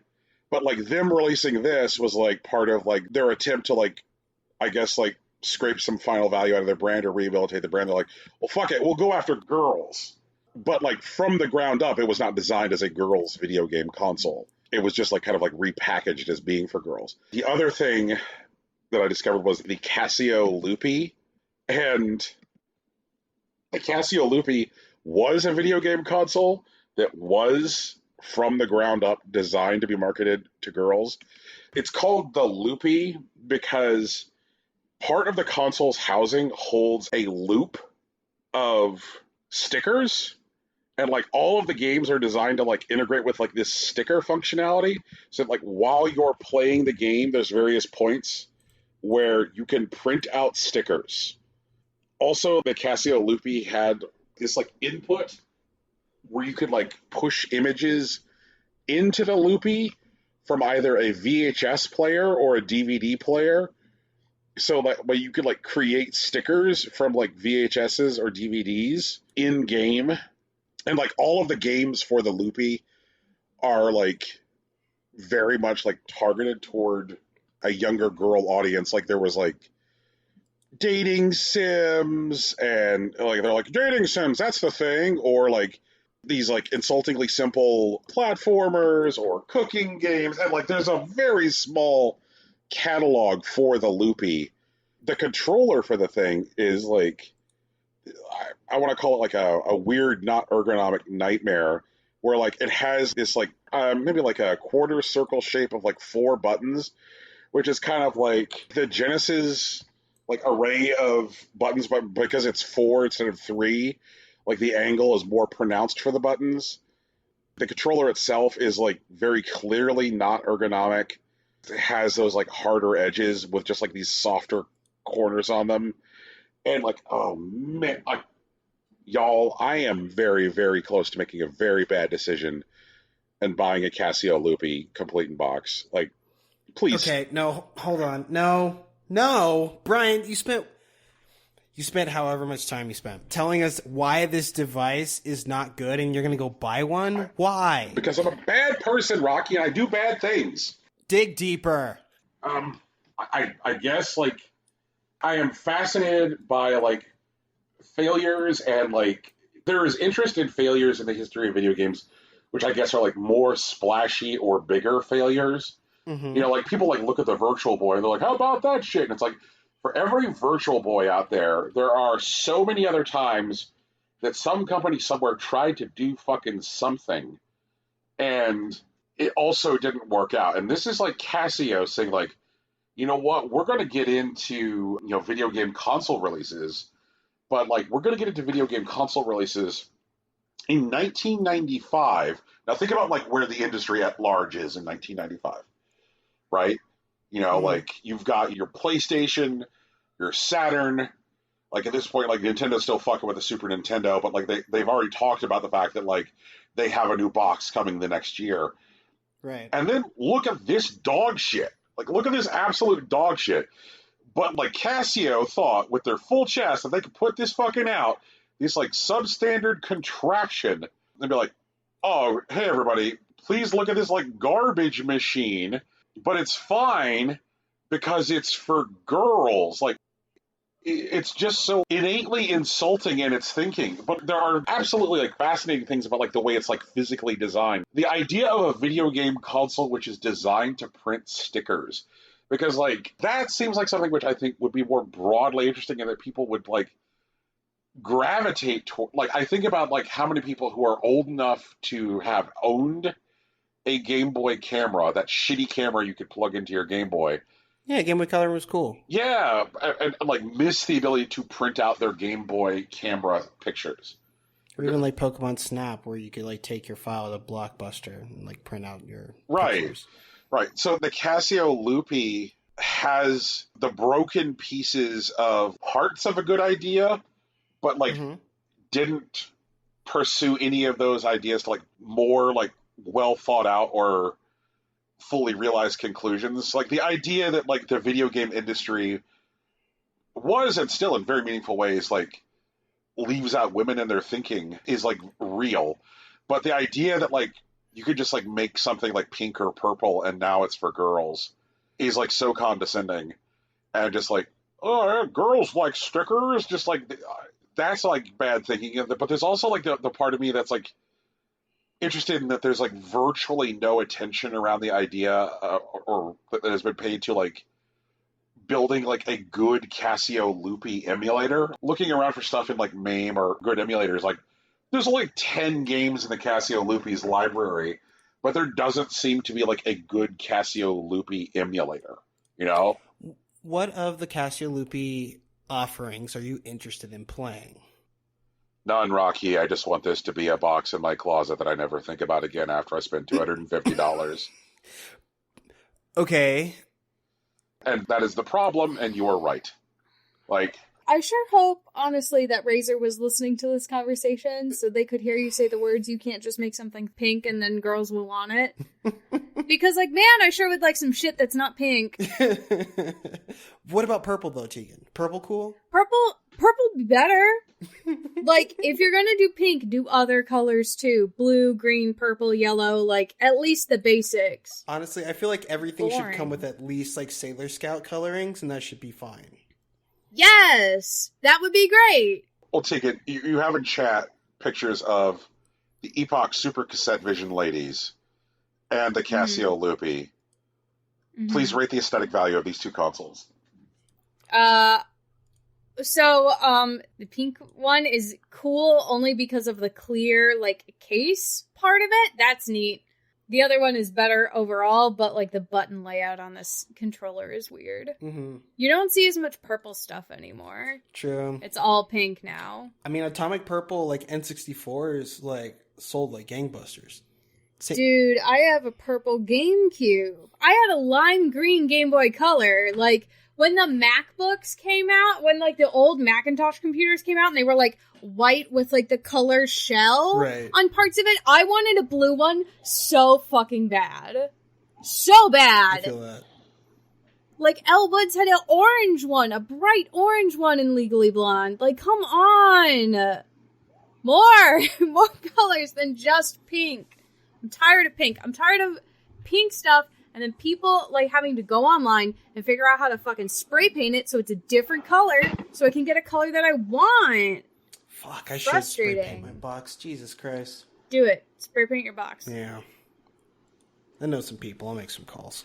Absolutely. Spray paint your box. So, all right. Together B&B. Yep. Yeah, here we go. Come on. Let's do it. Let's get it over with. I knew so we it. Can move on with our lives. I fucking knew it. Like, when you reacted strongly, and I then looked at the various things I plugged into this dock, I'm like, what could it be? Oh, here it is. Did it help that my cursor was also on Together B&B? Honestly, no, it didn't, Rocky, because I'm not observant. I'm not smart. Okay, but come on, Brian, do the thing. Tell people what Together B&B is. I don't know, Rocky, and I've watched this trailer several times. Oh my god. Wait, you've only watched the trailer? I did go to the Steam page, and I did follow down the Twitter spiral. Okay. But this game seems horny. It also seems, like, very, very deliberately, like, sociopathic. Yes. Like, what the fuck is going on? All right. Brian, please tell the people at home what we're talking about. All right, so in this game, you appear to run a B&B. And running this B&B, I guess, like, various ladies stay at the B&B. Why all ladies? Who knows? It's kind of what seems like it from the trailer. No, it's confirmed. It's all ladies. There's not a single male guest. At the B&B, right. Yeah. And so these various ladies are staying at the B&B. In addition to, I guess, needing to, provide for their needs as a responsible B&B owner, you also spy on the ladies. Yes, correct. I mean, that just sounds like a woman's experience in a B&B. There's an entire thing, like, on Airbnb about how exactly you're supposed to check different rooms for different kinds of cameras. Right, yep. That's a regular concern. And Tegan, like, this doesn't even appear to be, like, camera spy. This is old school Norman Bates looking through the hole in the wall jackets. Yeah, it really is. Mm-hmm. Yeah. Right. Are you watching the trailer? Oh, I saw the trailer earlier. Okay. And also, you also, I guess, shoot some basketball and wolves. And those are different kinds of shooting. It's been confirmed you can also shoot guests, apparently. Oh my god. Like, what the fuck is this game? Yeah. What the fuck is this? I tell you what, if this game just, like, crashes upon launch and it's like, congratulations, this is Frog Fractions 5, like... That would be better, relative to the alternative. That would be better. Like, I don't. I can't. I won't. There's some kind of, like, horrible vortex opening up in the universe, which is like, video games must be destroyed. It's like Balan Wonderworld. Balan Wonderworld was not enough, and it's like, all right, fine, try this. What is with shooting the wolves? Like, it's... Well, I mean, Brian, like, obviously you need to protect your 30 to 50 feral hogs, which you've now domesticated from the wolves. Oh, God, not the feral hogs. Not the feral hogs. You can also protect your guests from the 30 to 50 feral hogs that'll be, swarming your property. Pre-domesticated, of course. Yeah, the pre-domesticated ones, The ones that are domesticated all have fedoras. I assume a lady when you come by. All right. Is there anything else to say about Together B&B? Because I feel like I've said my bit, but my bit is mainly what? Capcom dropped another 5 minutes of footage to remind people. So they dropped 5 minutes of footage to remind people that they're going to have another Resident Evil Village event on April 14th. They sure do love the attention they get every time they do anything related to Resident Evil Village. And you know what? It's fine. There was a bit in the footage that they released where Ethan intentionally opens up his own wrist, right? Okay. Mm-hmm. And then lifts his arm, and the lady bends, and all I'm going to say is that there's some fucking screen caps that are frozen on the shot, and it looks like the lady's doing a thing. And Capcom knows what they're doing, and I know that they know what they're doing, and I'm going to report them on Nextdoor. Okay, so Brian, I thoroughly believe in our listeners that if they really want to find this, they'll look up the 5 minutes of footage. But in the interest of us being a podcast, can you tell us what you're talking about? Yeah, can you use your words to paint a picture? Okay. The lady is 9.5 feet tall. This is known. Yes. And so think about the scale of a whole human arm versus a 9.5 foot tall lady. Right? Mm-hmm. So if you wanted to create something that looked like a 9.5 foot tall lady given a Hummer, you couldn't really use his wiener because that would be far too small. So basically what they created something that looks like her giving a Hummer. And most of Twitter created screen grabs of that part where they're like, holy shit, look at this. I'm delightfully surprised that I don't know what a Hummer is. Don't tell me. I never want to find out. Don't tell me. Don't tell me. I'm not old enough to know. Everyone else can sit here and stew and Google it, but I'm not gonna do that. I'm just gonna be like, okay, she gives him a car. Nice. And move on. As we know, Vampire Mommy is very concerned about legroom because of her extreme height. So of course it was a Hummer. Of course. That just makes sense. Oh, fuck.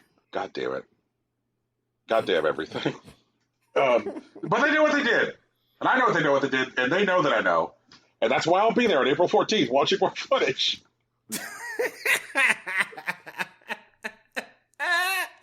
Okay, so Brian, tell me why you need $700, man. I think you know. I mean, do I? Click the link. Brian, just tell me the thing.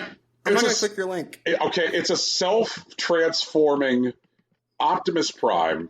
It transforms on its own. I don't have to fucking do things to it. And when it's transforming, it makes the transforming noise from the Gen 1 Transformers show.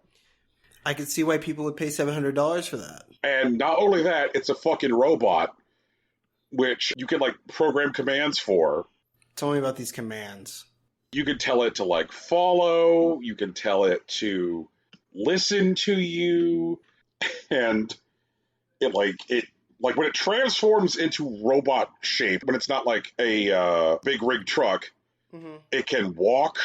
It also can roll around. When it's in big rig shape, the fucking headlights come on, and you can either control it using voice commands, or you can Bluetooth connect to it with a phone and tap in commands that way. The company that is making this fucking thing, RoboSyn Robotics, has made these kind of robots before. They just weren't attached to any kind of license, but they've made generic robots that transform into cars and vice versa, which also tether to phones via Bluetooth. And so I guess what happened was Hasbro reached out to them and hey, do you want all the money ever? And so they're making this $700 fucking self-transforming Optimus Prime, and all of the voice in it, the voice that the robot uses is Peter Cullen, the original voice of Optimus Prime. So it's just basically have Optimus Prime in your house. And all I'm saying is that when I was a kid, I owned 2 Optimus Prime toys, and my sister stepped on both of them and broke them. And I would like now this Ultimate Optimus Prime, now that I'm old and dead inside, to make up for that. So your sister needs to give you $700. Specifically, yes. Okay, that makes sense. Seems like a reasonable demand. Aaron, I want $700. Does she listen to our show? I don't think so. Hi, Aaron. If you listen to our show, just hit us up on the places where Brian's not. So Facebook, Instagram, and Tumblr.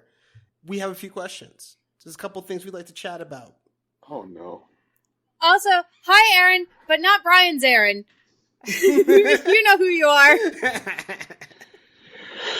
You probably won't hear this for a couple of weeks because I think you're a little behind. But hi! But isn't this a cool looking Optimus Prime? It is a cool looking. It is a cool looking Optimus Prime. You're not wrong. But it does cool shit. Is it worth $700 though? I think that if all it did was transform on its own, no. But I think that... Well, because it also walks and talks. It also walks and talks, and, like, the fact that you can, like, create programmable commands for it, like, like the visual programmable language, so that way you can, like, make it do more, and that it has, like, missions it can do. That sounds cool.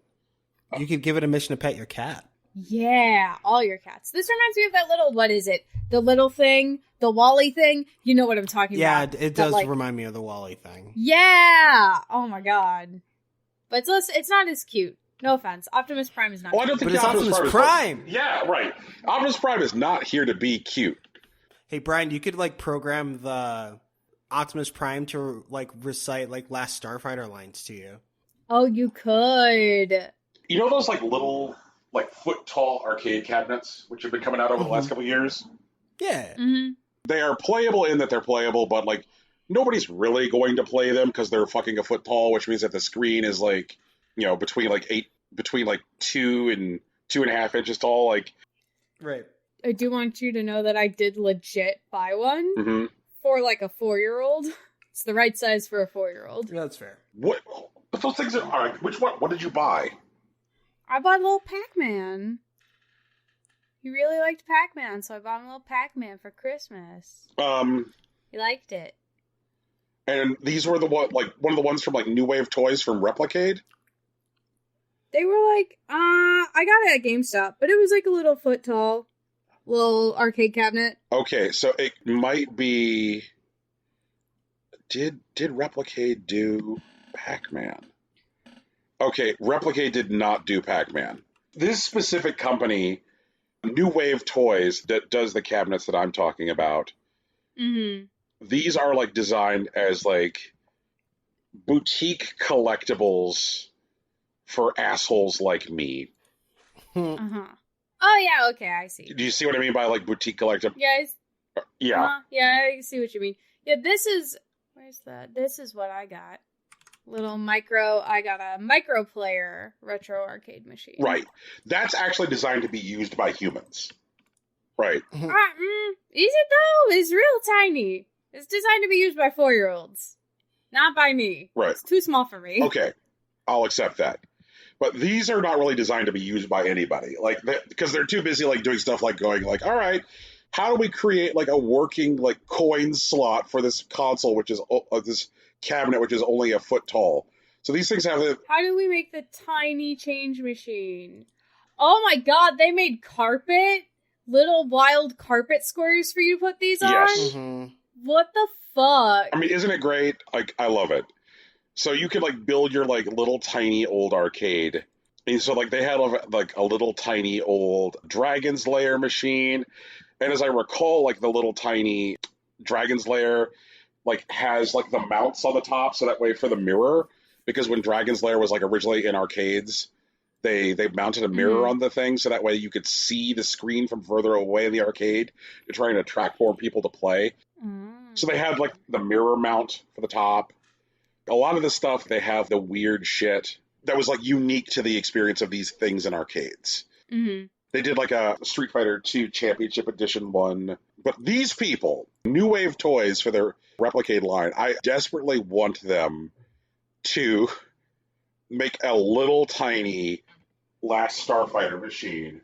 Just because, like, I want to have the little Last Starfighter machine that was like has the attract noise playing, like the greetings Starfighter, like you have been recruited to fight against Zur and the Kodan Armada. Like, please, please, please, just like I have like a little Last Starfighter machine sitting on my desk with its like flashy screen and its controls. I would pay them real money for that. Just like this Optimus, like all of this shit is stuff that I like. The Casio Loopy is a terrible decision, and I'm not going to do it. But like this is Optimus Prime is a bad decision that like I'm not going to do because it's large enough that it's financially irresponsible. But man, I want this Optimus Prime. Man, I would buy a Last Starfighter tiny machine.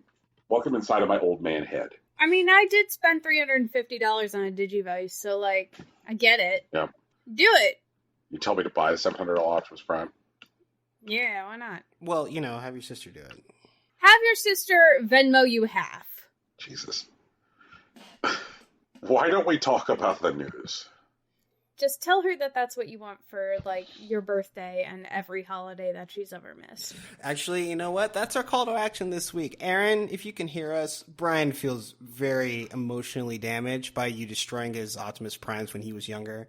And he'd like for you to make amends by helping him buy the $700 Optimus Prime figure. With one low payment of $350, you too can be absolved of your sins of crushing his old Optimus Prime toys. Yep. And then he'd never be able to bring it up again, because you already helped him buy the thing. It would just be it. That'd be the end of it. This hatchet would officially be buried. There you go. So our news, right? Rachel Valkyrae Hofstetter, incredible, Hofstetter's her last name, just became a co-owner of 100 Thieves. The content creator, known for playing games like Among Us, only left Twitch to move to YouTube in January, and since then, she's racked up 3.3 million subscribers across Google's platform, taken part in major Twitch events like Alexandria Ocasio-Cortez's Get Out the Vote stream, and notably won Content Creator of the Year at the Game Awards in 2020. Valkyrae has actually been streaming for 100 Thieves for the past 3 years and has recently been named an owner. So, shout outs to her and her grind, and for being one of the few women who is an owner of an eSports team. But yeah. More women sports team owners, please. For sure. Thanks. Thanks for coming to my TED Talk. So I guess if she's acquired partial ownership of the gaming and lifestyle brand 100 Thieves, then maybe she can see about boosting other stop sign cameras. Because that's the thing 100 Thieves did. Yeah, it's probably on her list of things to do between Nick Ulol and their actual esports offerings. It's unclear what Valkyrae is going to be doing as a co-owner. Her responsibilities have not been publicized, but it has been publicly stated by her on her personal Twitter account, but also by 100 Thieves at large, that she has recently become a co-owner. I would like to hear more, because I think that citing the stop sign cam and Nico Lowell is very appropriate, because those are really the only things I have associated with that brand until this moment. Oh, really? Yeah, 100 Thieves, they run a League of Legends team, they have a Valorant team, they have an Overwatch presence. Okay. But yeah, no, 100 Thieves, I know 100 Thieves is an esports organization first. Okay. And they've been branching into lifestyle brands since 2018 or something. Okay. Well then, so maybe I guess I'm just knowing more of the lifestyle side of it. Yeah, it's chill. Not being Kojima is a lifestyle. True enough. I live that lifestyle. I think both of y'all live this lifestyle. But there were some people that were confused that Blue Box was not living that lifestyle, or was living that lifestyle. I mean, maybe they rolled the dice in the Kojima name creator or whatever. You can get Hideo Kojima as a character. It's kind of insane. So Blue Box Games has a upcoming PS5 exclusive that they're publishing called Abandoned, which is a first-person kind of creepy, quiet horror game. And they had the reveal for the existence of the game this past week on the PlayStation blog, and people were looking at the game and getting some very strong PT vibes. And of course, the internet put on its firmly fitting tinfoil hat, started to reach some pretty wild conclusions.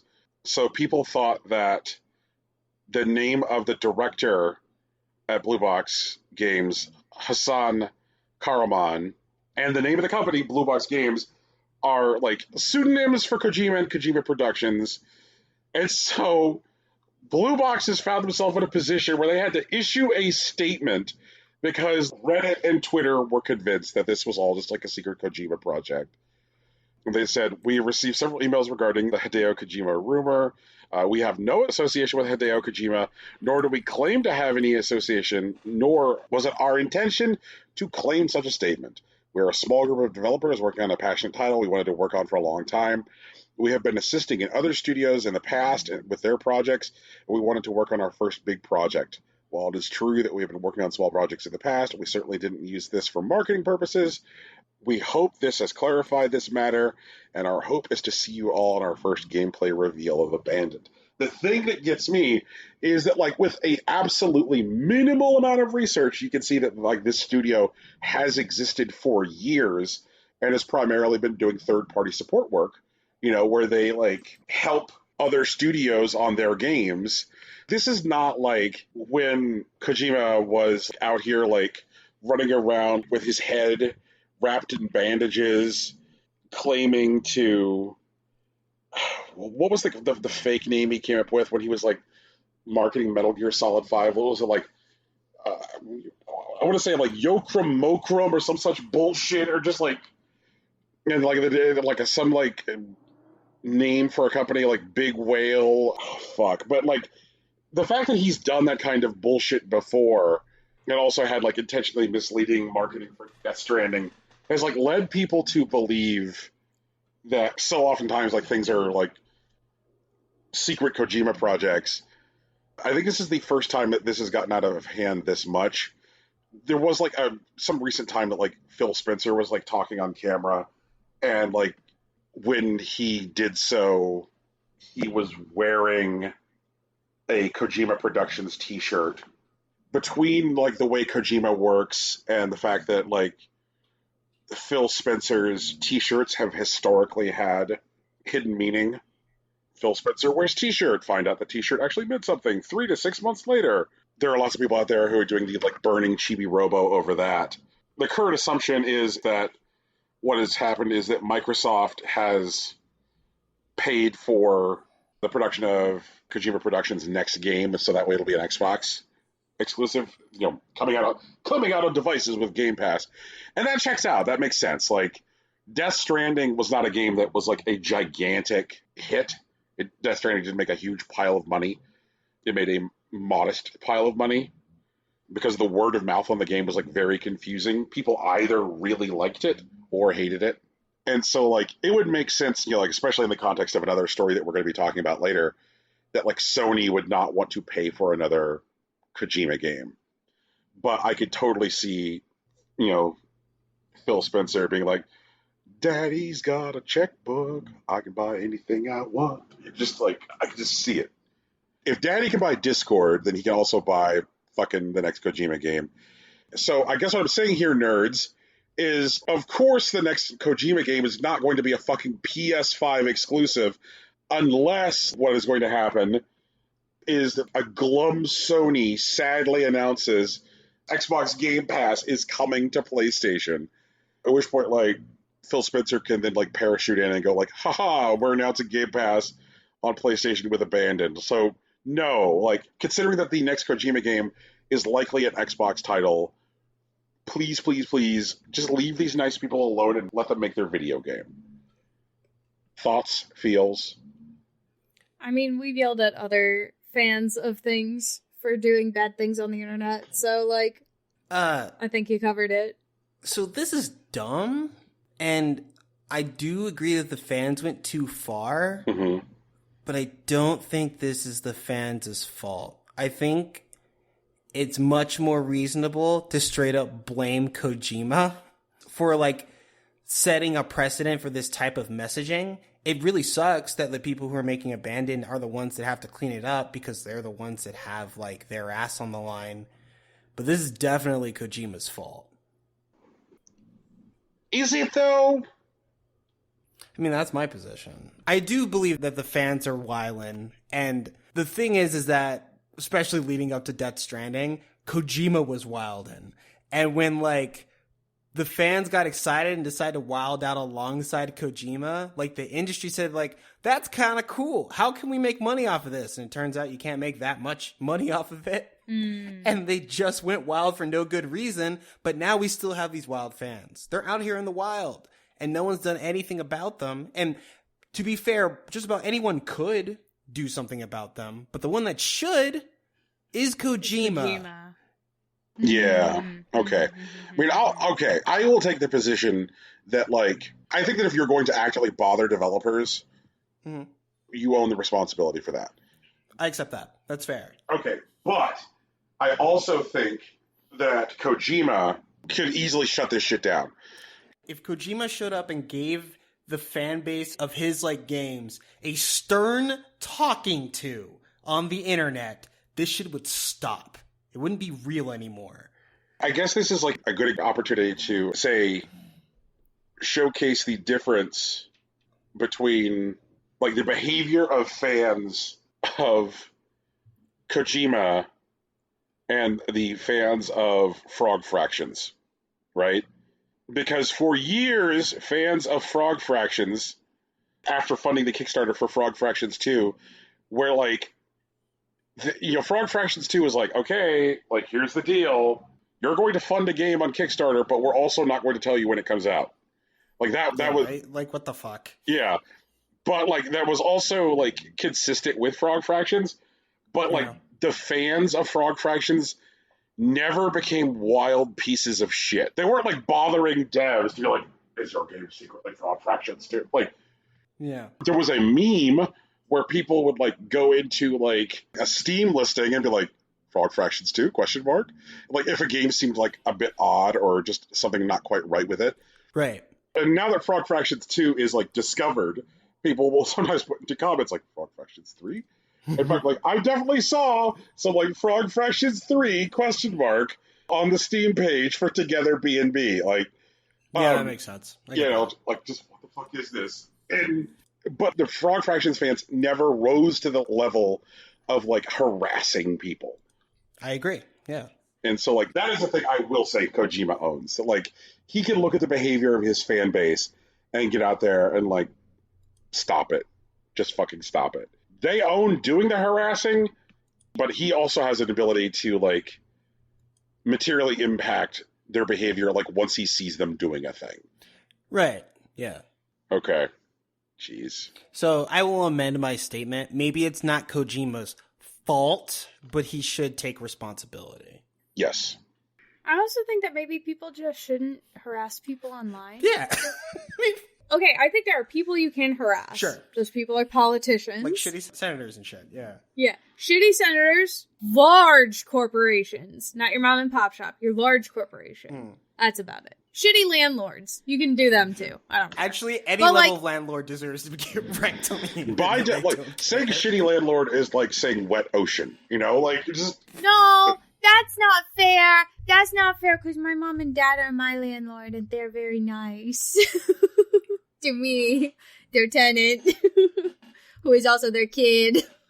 I also feel like there's a world of fucking difference. Like, vote now on your phones. Are Tegan's folks actually her landlords? Like, I think that there is certain, like, behavior and thinking that is required in order to actually be a landlord.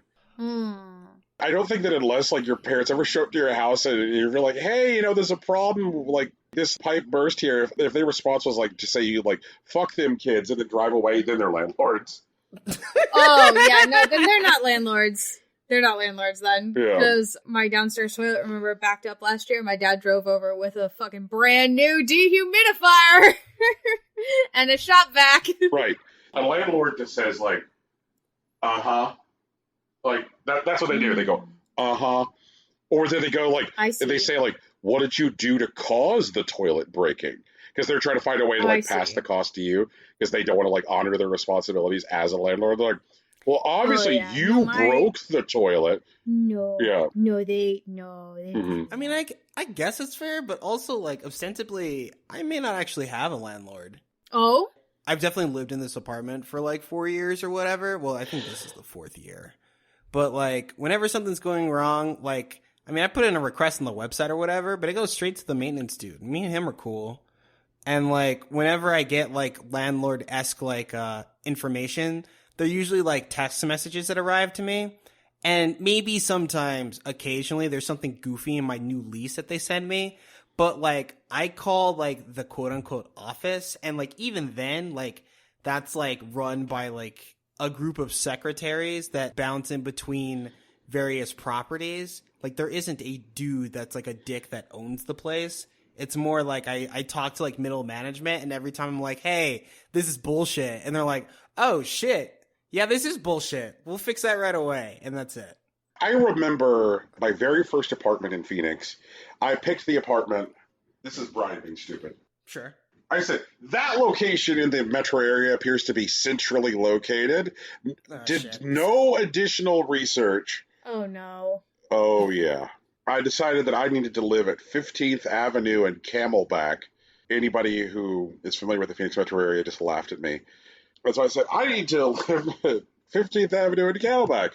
This apartment building looks like it's just next door to a grocery store. It'll be great. And, oh, man, it was not. And I remember specifically my toilet overflowing and lots of, like, rust from some, like, upstream destroyed pipe bubbling back into my fucking floor in my apartment, and then other things which people make bubbling back up onto the floor of my apartment. And then it happened to the entire first floor of my apartment building. Everybody on that floor had, like, rusted metal and shit coming out of their toilets. And they said, like, yeah, we're not going to move anybody into a hotel while we get this fixed. And then what happened is their fix was to, like, paint over the baseboards where there was, like, rust and shit and tear out the carpet that had been outside of the bathrooms. And when I ended up, like, breaking my lease there, they're like, we're not going to give you any of your money back because you're breaking your lease. And I'm like, oh, yeah? I'm like, I'm pretty sure the city of Phoenix would be really interested in the time that you had, like, metal and shit all over my floor. And they're like, here's your money, sir. And I'm like, that's right. That's right. Fuck landlords. Fuck them forever. Tegan, your parents are not landlords. Oh, yeah. No. My first apartment in college was definitely run by a landlord. Mm-hmm. Because the ceiling in our kitchen fell in and was leaking for, like, 8 months before we finally got around to fixing it. And, like, it almost immediately started leaking as soon as he fixed it again. Yep. Great times! Yep. Fuck them. That was a landlord. Yeah. No, my parents aren't landlords. You're correct. There we are. So be universally shitty to landlords. Leave game devs alone. And voice actors. Here we go. But, you know. Anyway. So, PlayStation is apparently, supposedly, actually, working on some sort of deal to counter Xbox Game Pass. And this is coming from God of War creator David Jaffe, yep. Who says he's spoken to a number of sources within PlayStation about the company's plans to respond to Microsoft's, Game Pass subscription service. So, like, whatever. He talked about it in a YouTube video that I've linked in the show doc. It's like an hour and a half long, but Sony in the past has said plenty of times that the Game Pass model isn't going to work on PlayStation. The current Sony Interactive Entertainment boss, Jim Ryan, says that a subscription model would be completely unsustainable because its first-party game budgets are so large. Mm-hmm. And he said in other interviews with other news outlets that, like, oh, we have something to announce, but we're not going to talk about it today. And, like, we have PlayStation Now, and, like, that's available in a lot of places and stuff. But, whatever. We're already experiencing some of the stuff PlayStation's doing. We got the PlayStation Plus collection. We got the Play at Home initiative. Neither of them are quite at the same caliber as Game Pass is, even if Sony is sort of giving away some first-party titles, like they recently made Horizon Zero Dawn free to play. Mm-hmm. But, I don't know. I think everyone is talking out of their ass, personally. I don't think PlayStation has a plan. I think they just want people to say that they have a plan.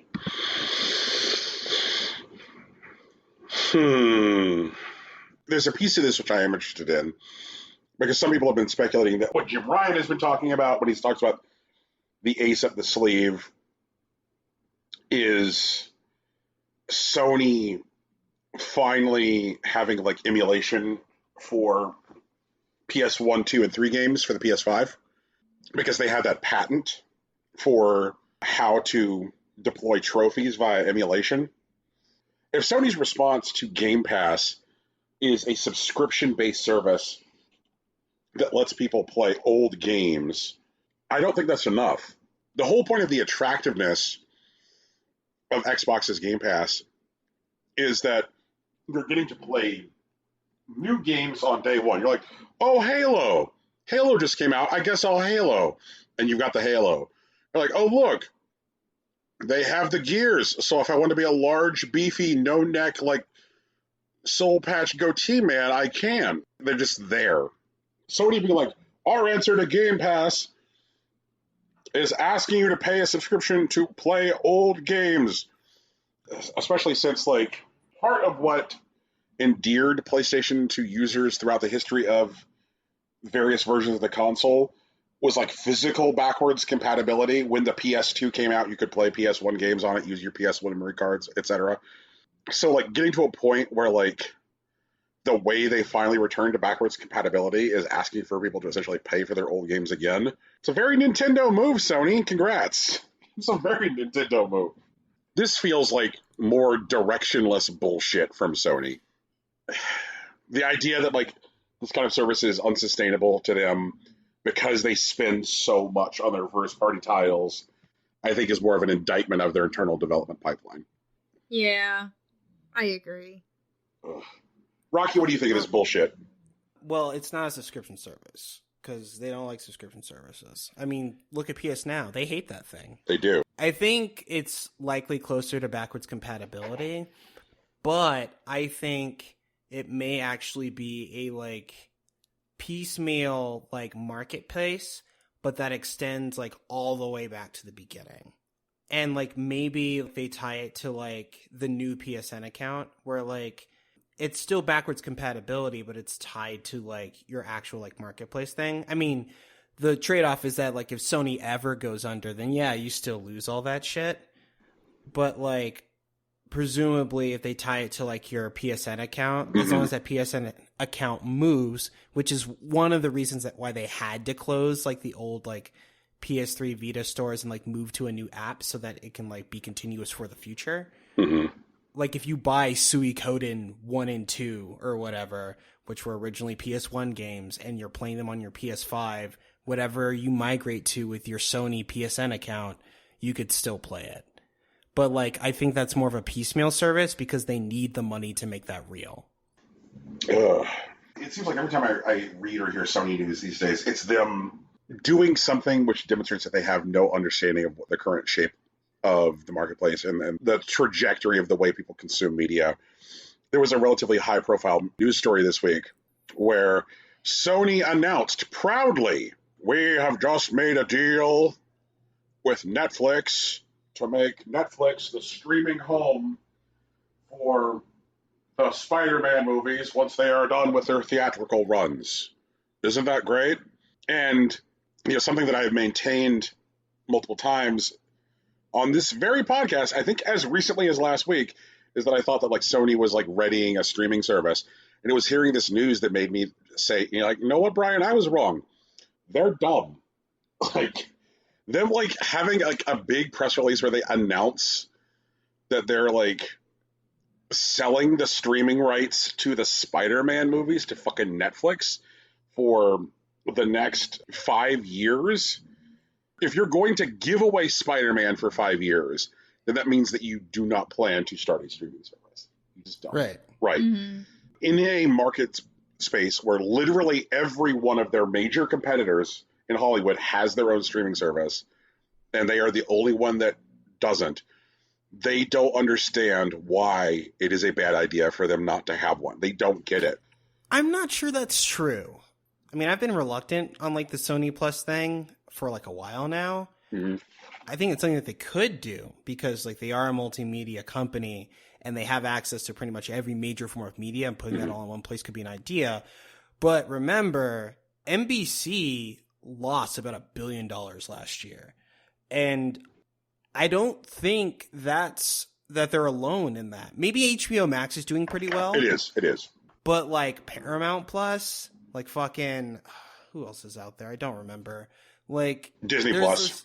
Disney Plus. Well, Disney Plus is like, they already owned Hulu, so that rolls into their thing. But there's no way they're not doing all this Disney Plus shit at a loss. I mean, like subscriptions are a good deal, but like they're nowhere near as like lucrative as like movie tickets. So like, you know? Disney and Warner are absolutely like cleaning up with their respective properties, which are Disney Plus and HBO Max. Okay. Like both of those are doing really well. And like I'm gonna like call like the launch of Peacock and the launch of Paramount Plus both victims of like very bad execution from the jump. I think that people cannot easily tell that what Peacock is Universal's streaming service. Sure. Like the name does not say what it is. Like they should have just called it something like Universal Plus or Universal, like hoobity doobity. Like just you hear it and you're just like, oh wait a minute, don't I already have 19 things that allow me to stream shows that air on NBC? Peacock does not explain the scope of their offerings, and also they launched it as a half measure. They kept like significant portions of like Universal's film catalog off of Peacock, so that way they could like license it out to shit like Netflix and HBO. They're like we're Universal, we own all the Fast and Furious movies, so why don't we like keep 3 of them on Peacock and then license out the rest? That's shitty. That's like shitty thinking. They launched with like barely any original content to the platform either. Like basically the only like original things on like Peacock we're watching are like AP Bio, now that that's on there, and Saved by the Bell. And like all of the other originals are like dog shit, at least right now. And so like they launched with like hardly any original content and still trying to license out most of their catalog. So there was no like real value proposition as a streaming service. They just entered into like this agreement with WWE to essentially be the new home for all of WWE's content. So like there is a whole bunch of people who signed up for Peacock this weekend to watch WrestleMania, but they definitely fucked up that launch, and I think it has a lot to do with like why the numbers are so bad. You only have to look at like the original launch of like Paramount Plus to like see the same problem, where when that service launched, it was originally called CBS All Access, which is the exact same mistake that Universal is making currently with Peacock, where like you couldn't tell just from the name that what CBS All Access was like Paramount's streaming platform. You're like, well, can't I just watch CBS shows on CBS? And it took them a while to like just start like pulling home their catalog and stop licensing out their catalog, like to other people. Like if you own all of fucking Star Trek, stop licensing out Star Trek. Like make people come to your place to watch Star Trek. And so like now Paramount is in like a position of like recovery where they've stopped licensing out stuff, and they're like pushing more premium original content to the service, like launching a new SpongeBob show, launching more Star Trek content. But yeah, they fucked that launch up. I think all it takes is like to look at like Disney and Warner to show that like if you actually just launch that shit with what people want on it from the jump, people will buy your streaming platforms. I guess like Sony doesn't have the confidence that their film catalog is strong enough and their ability to, I guess, like create enough content that people would want to launch a streaming platform. And I guess if they believe that, then they're right. They're right. If they don't think they can do it, then they can't do it. Sometimes you just have to reach out with both hands. Hold on tight. I don't think the answer to the streaming wars are more walled gardens. I mean, I'm sure it'll make them money, I guess. Yeah, no, it's not the answer for us. And I think it'll make them less money than what they were making initially. Like post like pandemic, when like the world starts to open again, like this stuff is going to flush out. They're going to realize that they're not making the money that they should be. And like, especially like HBO Max specifically, like they're going to end up in situations where they need to reevaluate what they're actually doing with these platforms. And it's going to be messy. I'm calling it right now. Well, HBO Max has already kind of done that because they had where they were for 2021, where movies were coming to HBO Max simultaneously with theaters, and then Warner entered into like these very large negotiations with the various movie chains around the country, and entered into this agreement where next year movies will be in theaters for 45 days and then go to HBO Max. And all the theater chains gave Warner a shit ton of money for that agreement. Yeah. So now, like, they get to have their cake and eat it too, because they got the upfront money from the theaters for that agreement. Plus, they get the box office receipts from the movies. Plus, there's people like me who are like, oh, so you're telling me all I have to do is wait 45 days and I don't have to sit in a room with screaming children? Cool. So they have their cake and eat it too. But I definitely do think that, like, these other large studio bodies, and then Sony, need to, like, figure some shit out. You know, they really do. Disney already has their new, like, fuck you pricing. They're like, oh, you want to watch a movie on Disney Plus without going to a theater? Well, you can give us $30. It's called fuck you pricing. And I'm like, well, you know what? Fuck you, fuck me, fuck you. I'll give you $30 because that means I don't have to go to a theater. The $30 pricing is a little different because, like, especially since they're family-oriented films, you're paying $30 for one screen as opposed to, like, you know, a family's worth of movie tickets and snacks and whatnot. Right. I think it makes sense. I think it's appropriate. I'm on board with it. But I guess to, like, bring this back to Sony, like, I don't see any coherent strategy which, like, exists across their products. Yeah, I'll agree with that. But, like, you know, they're probably still in transition. There's no way, like, Sony's solidified since, like, post their shakeup in, like, 2019. You think we're still dealing with the fallout from the war? Absolutely. Like, I mean, they lost all their top leadership. Yeah. Or their top leadership got shook up, like, a year before a new console war. And then they got bogged down all these supply chains because of the botched console rollout. And then, you know, now they have new players in literally every field where they do business in that have, like, in varying degrees of, like, fucking around and, like, coming correct. Like, they're not prepared. They don't have the space. They don't have the time. You guys want to talk more about Sony? Sure, man. Sony is planning to make remake a niche obscure video game.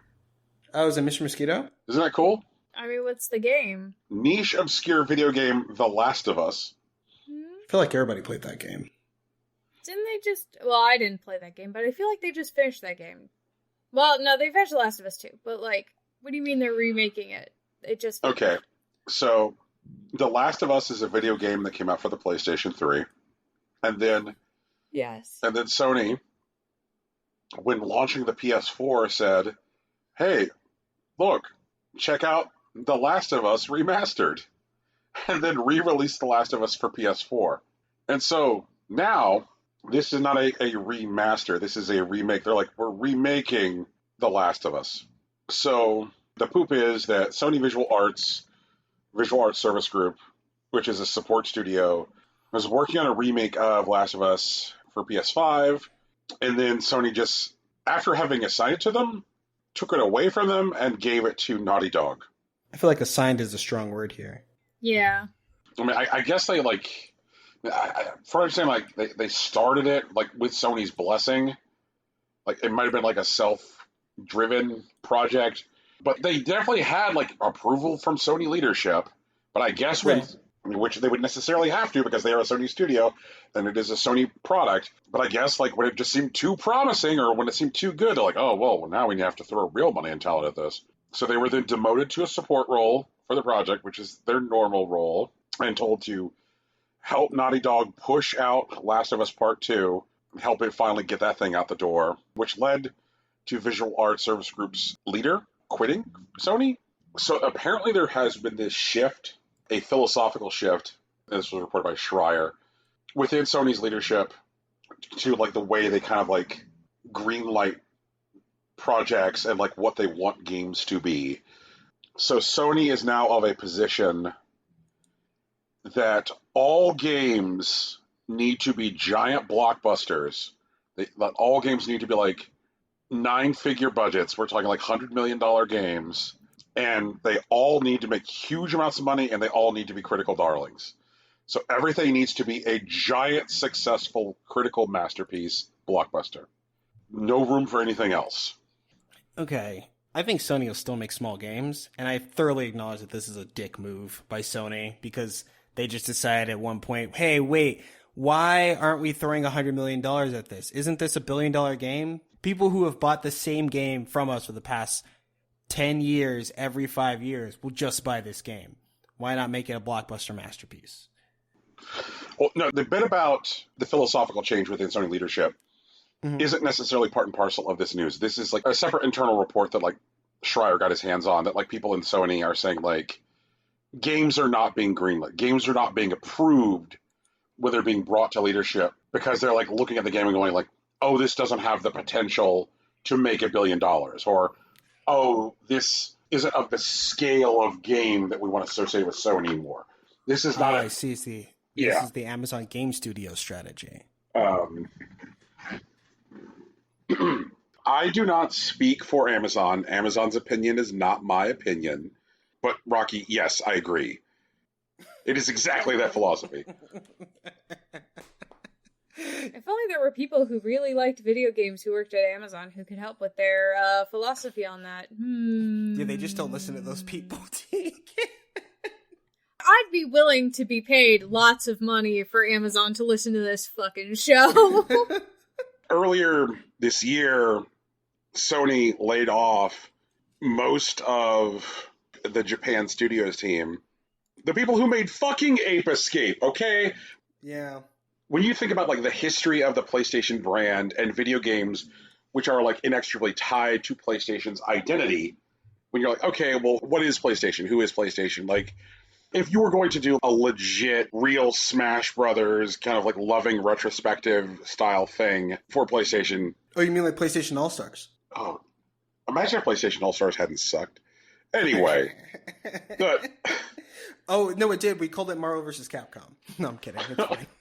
But Ape Escape is like right up there, but it's also small and weird. But like Japan Studio did Ape Escape, Knack, Gravity Rush. Gravity Rush is fucking great. Jesus. Oh, are they gonna remake Gravity Rush? No. That'd be nice. Right. Fuck it. Fuck it then. Also, Loco Roco. I will fuck with Loco Roco all the time. Like, Loco Roco is like so good. But like, they shut that down because they don't make giant $100 million American-ass ideas. And apparently part of this thinking is that Sony thinks that the ideas that were coming out of Japan Studio were like too Japanese. They're like, oh, like these ideas don't translate to like American markets. Like we need American like American ideas for like global markets, which is like why they like shit like Last of Us and Uncharted and things like that. Like Sony Bend Studio, the team that did Days Gone, they like went to. You know, the bosses were like, hey, we'd like to do Days Gone too. And they're like, Days Gone was not a gigantic hit. No more Days Gone. So, like, these studios, either Sony believes that what you're proposing is going to make $1 billion and, like, be rooted in, like, just, like, an American cultural perspective, or you're told you're going to work on support for some other game that does fit that description. That sucks. Yeah, that's not cool. Yeah. Gravity Rush, in every way, feels like playing a Japanese video game. And I love it. And I wouldn't have it any other way. Ape Escape feels like playing a Japanese video game, and I love it.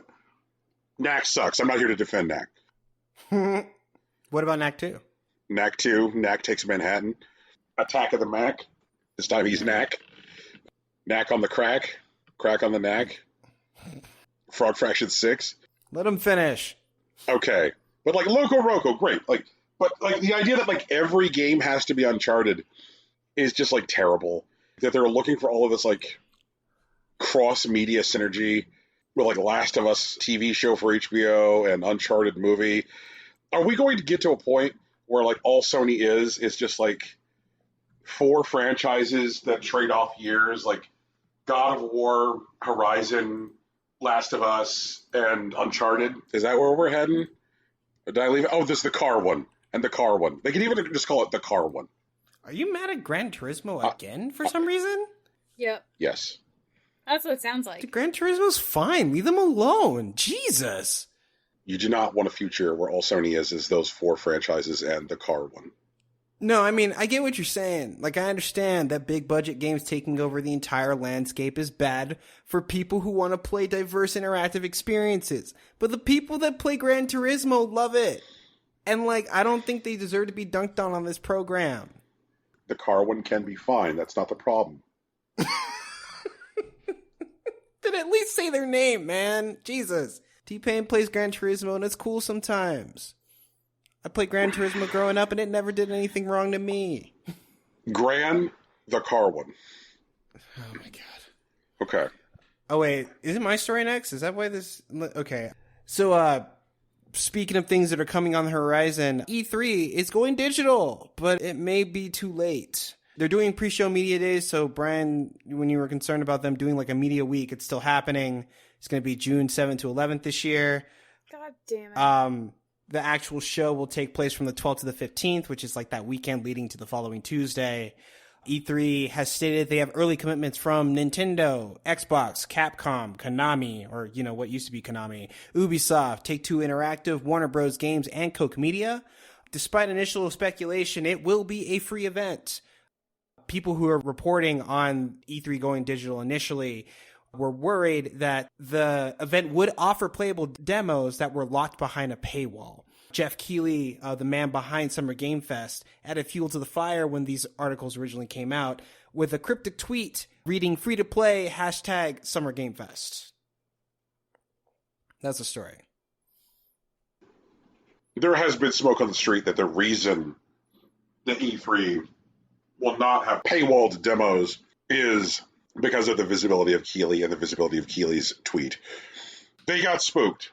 That's fair. The ESA publicly fighting with Jeff Keighley for like the last year is somehow something that like gives me life. How can one simultaneously be an industry's biggest shill, who is Jeff Keighley, but like also fight with the industry at the same time? Like I'm certain that Jeff Keighley is out here to like sell me Doritos and Mountain Dew.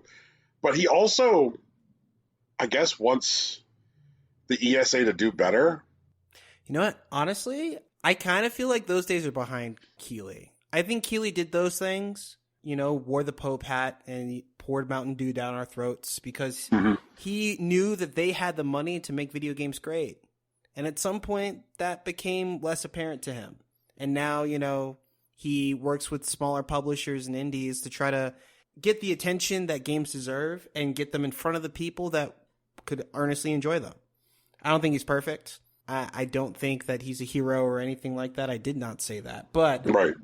I think Jeff Keighley may actually be doing what he thinks is best for video games, both now and back then. There are lots of people who we talk about who I don't necessarily think are individually interesting people. Sure. We have to talk about Jim Ryan on the reg. Yeah. Because he has power. Yeah. Right. But like Jim Ryan is about as interesting as a hat rack, you know? I need one of those, actually. Shit. Whatever. It's fine. But like Jeff Keighley, like he remains a fascinating figure within the industry. Between like either the Game Awards, aka the Keighley's, the way he has kind of like forced the ESA's hand, you know, when it comes to E3 is just fascinating stuff. Also, like looking at this list of publishers who are like choosing to sign up for Digi3. Is that a fun name? For Digi3, you got like some usual suspects, but also kind of want to like call out some like absences.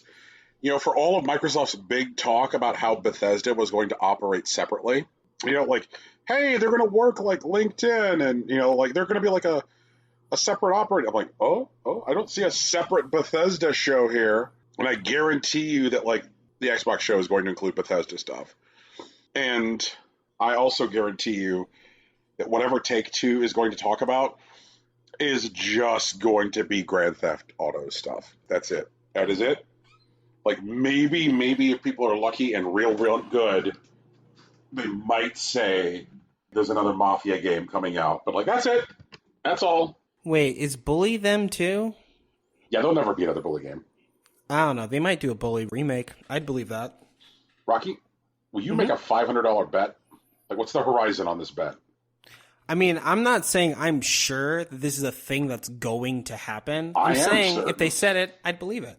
There will never be a new Bully video game. They may remaster Bully, they may re-release Bully. There will never be Bully 2. I am drunk Dave Lang Windjammer certain. Okay. Of these, the ones I think I'm most interested in seeing are the Nintendo, Xbox, and Koch Media shows. Because at this point, like, Koch Media, like, they bought up so many of the AA's, they quietly became a AAA. And I think most people haven't noticed that yet. You know, between, like, owning, like, Deep Silver and all these other, like, mid-sized publishers, like THQ. So that should be a fun show. I think it's weird that you omitted Capcom from that list. Well, what does Capcom have to, like, show us right now? Like, Street Fighter 6 is due. Resident Evil Village won't be out by then. wait, isn't Resident Evil Village May 4th? Oh, is it May 4th? Yeah, it should be out by then. Okay. So then it's like Season Pass Resident Evil Village, and they're not going to get to do Marvel vs. Capcom, probably, but... Yeah, those days are done. Let me see. Oh, there is some other Capcom property that I'm spacing on right now. Whatever. I still think it's weird that you omitted Capcom. I mean, I think that all they really would have to show us is, like, Street Fighter 6, but, like, didn't they just, like, drop a bunch of content for Street Fighter 5 Championship Edition just recently? They're in Season 3 right now, but all the characters have been announced. It's basically cooked. Like, I'm not convinced that Capcom isn't going to try and ride Championship Edition for, like, several more years. Oh, that's dumb. Sorry, Brian. Like, that is a thoroughly unintelligent argument. Like, Jesus Christ. A couple years? We're like 6 years into Street Fighter 5. I agree, but also we're in this, like... Normally, I would agree with you, Rocky, but there has been issues with getting the install base to, like, a significant enough size for the next generation of consoles to get, like, any kind of, like, meaningful launch buy rate. And so, like, if you want a real number of people to buy your fancy new shiny Street Fighter, then you need to wait for the install base to be larger. We keep on seeing publishers pushing major titles, and a lot of times, like, the things that they're saying are like, oh, we just need more dev time, we need more dev time.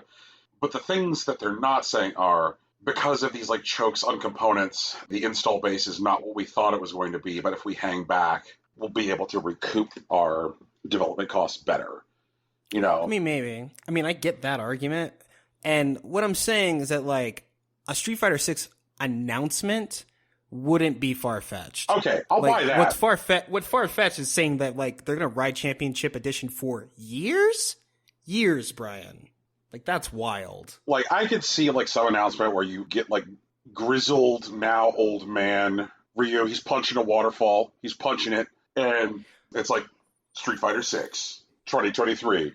Actually, I don't want to dig into this too much right now because that would be insane. But, like, the way that they've been handling the timeline over the years has been really interesting. And I would be really interested if Street Fighter 6 actually took place sometime during, like, the alpha timeline, which would also be before what we're talking about with Street Fighter 5. Like, Street Fighter 5 is technically the penultimate story in the timeline, like, just before Street Fighter 3 or Third Strike. But I think them jumping back further in time would allow them to play with characters that they haven't messed around with in Street Fighter 5, but also refresh, like, the visual look and, like, movement of the characters.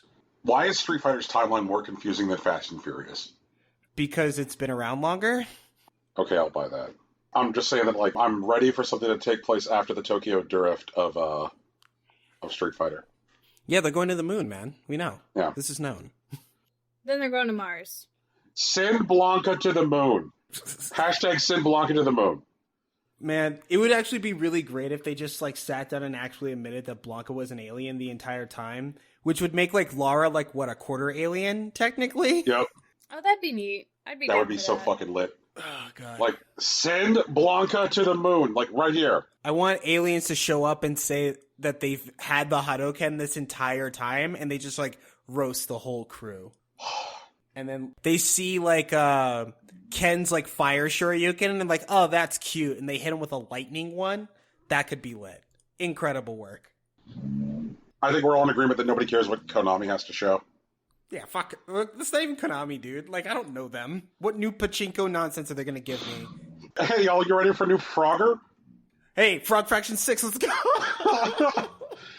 If Konami's doesn't come with a code, I'm not doing anything with it. And of course, like Ubisoft is going to Ubisoft and show the same 3 franchises. They'll be like, everybody, it's time for Just Dance. It's time for Assassin's Creed. No, but Brian, listen to me. Brian, 1 second. It is Zelda X Rabbids. And no, absolutely Yes. not. Absolutely Yes. not. 0 out of 10. And it is a rhythm/visual novel. So this new genre is they're just throwing the rabbits into some place, and then like, Are you ready for Rabbids 4 Swords? rabbits force. And then Link is like enamored with Zelda Rabbit the entire time, and then they have multiple timeline Zelda Rabbits. So like they have like, you know, Tetra Rabbit, but also like Breath of the Wild Rabbit, Zelda Rabbit, and like A Link to the Past Zelda Rabbit, and like CDI Marin Zelda Rabbit. Rabbit. CDI Rabbit. God damn it. It could be cool. They're not going to do it. I hate everything about everything that you said. All of it? No. No, that's fair. I'm not gonna waste my time But Tegan, what? figuring out where the fuck the Zelda Rabbids game goes. But what if Nintendo in comes the goddamn out timeline? and they say that they're in full collaboration, they give them their entire blessing, it's entirely canon. That's gonna be such a pain in my ass, specifically. All right. And from what I understand, Tegan, and please tell me if I'm wrong, the Zelda timeline features like 3 major prongs, right? Yes. Okay. So picture this, right? Mm-hmm. Fucking like the crying guy from Mario vs. Rabbids comes to the stage, right? Like there's crying guy again. And he's crying guy is up there. Okay. And he's like, we have a very special announcement. And like the screen behind him changes to like Zelda X Rabbids. And then like, they're like, okay, but we want to let you know that The Legend of Zelda Breath of the Rabbids is the 4th prong on the timeline. So they bring up the timeline on stage at like the 4th prong. They actually kidnap young Link while he's in like the Sacred Realm, so he neither lives nor dies. Yes. Okay, so there's like a rabbit carrying young Link around on his back. So it's like young wolf and cub style. Like Link is on the back of the fucking rabbit. Wait, no, what if like they switch places? Because that would actually create a 4th possibility. Because if Link's just not there, like it still descends into chaos. But there is a hero, but it's not Link. It's a rabbit pretending to be Link, and young Link is elsewhere. Oh my god, it's so great! And like you're cutting back and forth between those 2 stories. You have the story of like Rabbit Link, who's like in Hyrule, but you also have the story of like young Link wearing like a fucking pair of fake bunny ears off in like Rabbit Land. I'm leaving the call. Tegan, You guys can do the last story. Tegan, come on, tell us Have the a story. good night. No, Tegan, come on. This has been Impossible Coin. I'll see y'all later. Tegan, do the last story. Come on. Absolutely not. Goodbye.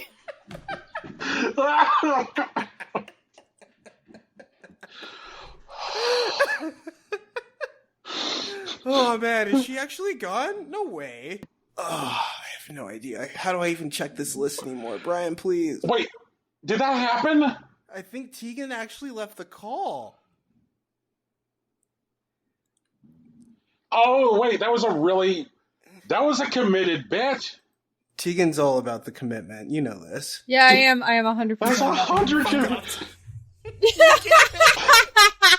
I commit to the bit.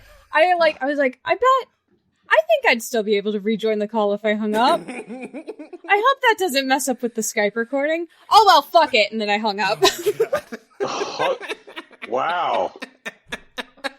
Okay, no, but Tegan, you definitely have a story here. Yeah, okay. So, Nintendo has recently announced that they're going to focus on more original IP. Okay. So, current president, Shintaro Furukawa, sat down with the Japanese publication Nikkei to discuss the company's current focus on future ideas. He emphasized that the Switch group would need to continue to innovate in order to maintain its relevance within an increasingly competitive home entertainment marketplace. Sure. Which makes sense. He says that Nintendo's working on new, fresh franchises now. So, we're still going to be able to look forward to Breath of the Wild 2, but there's also going to be some new ideas coming from Nintendo. Later in the same interview, Furukawa said that Nintendo was also continuously thinking about new hardware. He mentioned that they're constantly building up ideas for new consoles, that the market isn't expecting necessarily, but there are some things that they can't do now due to technology or cost constraints, that sort of thing, and that they develop their hardware and software in tandem, which I thought was interesting. Yeah. So, yeah, with the success of, like, Splatoon as, like, their most recent, like, big IP, to the point that, like, Splatoon 3 is coming out already, like, very nice. I'm excited. Okay, I have my hand in the air. I'm really interested. Yeah, I know. What's up, Brian? Yes, Brian, I will call on you now. I am glad to hear that they are experimenting or want to experiment with IP. And I think that Splatoon is a very good call out. What I would like to see from them is more dedicated support when IP doesn't immediately produce the result that they want. The example I would like to cite is ARMS, because ARMS very much withered on the vine when, like, a lot of the player base just didn't know what to make of it. Is this a, like, I'm sitting in my living room boxing like an asshole game, or is this something else? People didn't really, like, get it, and Nintendo didn't do a great job of messaging it. Like Splatoon, people immediately latched on. It immediately found, like, a very passionate fan base, and, like, that's all great. But I do think that, like, say, ARMS could have gone further if they had been, like, more bought into, like, conveying it. Because, like, one of the things I think is best about Splatoon is the world building. They've done a very excellent job of creating, like, a very multi-dimensional, interesting world for what is essentially, like, a squad-based shooter, right? And, like, ARMS has, like, as much of a, like, weird, fully realized world with lore. And so I'm just saying is, like, Nintendo, feed the lore hounds. Like, they're a significant percentage of your audience. And if you feed the lore hounds, you know, like, they'll get out there and shout about your game. And if they get out there and shout about your game, then the people who are, like, invested in just, like, the way games feel and play will evangelize for entirely other reasons, like when they get lured to the game by the lore hounds. So just support your games. Support them. Like, I think that, like, Nintendo is too skittish around new IP that isn't immediately successful, while at the same time, if they have established that, like, a game is, like, one of their, like, top franchises, being willing to just release, like, endless iterations of it and, like, all kinds of variations without much consideration of, like, the individual success of, like, one permutation. Like, but okay, this Mario cribbage didn't do great, but whatever, you know, like, they don't care. But, like, a new IP doesn't immediately, like, rocket to the moon. Then they're like, put that in a box and forget about it. So. Okay, but I'm looking into ARMS, but ARMS seemed to do pretty well. After what? I'm trying to see its actual release date. Yeah, like 3 months, they sold about 2 million copies, and that definitely did taper off by the end of the year. Like, I don't think the game was ever, like, reworked, which I think it should have been. Like, it definitely needed some, like, significant balance patches. And also, like, the tail for, like, tournament support and just, like, online event support was nowhere near as long as the tail for Splatoon 2. Well, what happened with Splatoon 2 was weird because they were like, all right, this is the final Splatfest, no more Splatfest after this. And then, like, 2 months later, they were like, okay, we're doing a Splatfest, but it's a rerun. Yeah. And then they were like, all right, we're doing some more Splatfest. We lied. Right. Just kidding. We fucking lied. Right. And I think that's because Nintendo does have some fundamental problems just understanding how online things work. Yeah. I think that they probably would benefit from bringing in some more people who have backgrounds in, like, brand management for online properties. I would hesitate to say, like, go, like, raid Riot. You know, like, go hire a bunch of people from Riot, but, like, that might not be a bad idea. Like, just getting some people from companies that have backgrounds in, you know, like, online brand management. Some people from Riot, some people from Blizzard. Because it's something which, like, Nintendo still struggles with, and I think that, like, as more and more of their properties, you know, like, focus on those online components, like, so much of, like, what lifted Animal Crossing last year was the connectivity and the social component of it. And it just feels like a lot of the time, like when Nintendo has successes in those respects, it's success that they kind of like lucked into versus like the result of like a carefully calculated strategy. I think it is safe to say that like a significant piece of like why Animal Crossing was as big as it was the fucking pandemic. But they can't have a pandemic every time they want to launch a game. So go get some people who know how to do this, but like by all means continue to do what you're saying, sir. Like new IP, because often like new Nintendo is weird Nintendo, and like Splatoon is good and weird. So give us more weird things. Brian, did you not? Wait, you didn't like Splatoon. Brian likes Splatoon aesthetically, but not as an interactive experience. Alrighty. Brian, go ahead. Mad about I'm mad that Pearl won. Oh, same. Yeah. I want to know are we gonna get new idols? I don't fucking know. Are they gonna be dudes this time? Honestly, that would make them a lot of money. It would, yeah, it would. You're right. Just like straight up Bishi Squid Boys. Oh, Jesus Christ. Yeah, no, it's gotta be a Squid Boy and an Octo Boy now, because they're both, like, available. True. Maybe they're both Octo Boys this time. Hey. Bishi Octo Boys? Let's do it. The world is not ready for that kind of power. Yeah, it is. Yeah, it is, because Pearl fucked everything up. What happened to Weird Nintendo's Good Nintendo, Brian? Okay, the world is ready for that kind of power. Let's go. So everyone, this has been our show. I have one more Splatoon thought, and then I'm ready to close this out. Okay. Which is that, like, the time that I have been spending in VR, a place where I have been getting more used to, like, interacting with things by pointing at them, makes me want to come back to Splatoon. Because VR has made me more comfortable with the idea of, like, gyro aiming. And I think that part of my barrier, whenever I played Splatoon, is I was trying to play the game like a traditional twin-stick shooter. You know, I would go in and I would flip the switch and say, like, okay, video game, be like other shooters. Oh, Brian, we could have told you that. Why didn't you tell us that? What I'm saying is VR has made my body ready. So I don't know at this point if I should just wait for Splatoon 3 or if I should dig out my copy of Splatoon 2, but... You already own it. Just play the game. Okay. I'm just saying that, like, I'm ready to hop back into that world because that world is neat. You probably need some help, though, because, like, probably like the X-rated players are probably the only ones left, to be honest. Just jump in the middle of the night when the Japanese players are playing. You'll get so good so fast. Oh, yeah, actually. Yeah. Just don't worry about it. Like, you'll die a bunch. Who cares? You'll learn a lot very fast. Mm-hmm.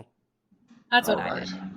Like 2 to, like, 6 a.m. seems to be the sweet spot. You're an insomniac anyway. It'll be fine. Jesus. I want everyone to know I slept 11 hours last night. It was great. That's too many hours. Fuck off. It's called Impossible Quinn. We do it every week. You can find us where podcasts are found. The music behind any of this podcast was produced by our friend Big Sach. You can find his work at soundcloud.com/Big Sach NJ. And if you want to talk to him, you can find him on Twitter at Hillary_Swank. Our logo is also a t-shirt. It was designed by Lauren Moran. You can find her work on Twitter at Lauren Moran and consider donating to her Patreon. She does the good work. And speaking of Patreon, we have one of those too. It's at patreon.com/Impossible Coin Podcast, where you'll find our premium watch-alongs and specialized episodes. Anime and wrestling episodes are forthcoming. And if you want to talk to any of us, you can find us on social media. Once again, Aaron, I'm on Facebook and Instagram. Brian is on Twitter, so you want to avoid that. But Tegan's on Tumblr. That place is cool. It's all Impossible Coin. There's no dashes or underscores or anything weird like that. But that's us. That's the show. We didn't fuck SoundCloud this time, did we? Nah, I'm over it. All right. We'll fuck SoundCloud another time. That fair enough. Well, good luck, Starfighters. Peace. Bye. Jesus. Bye. Later.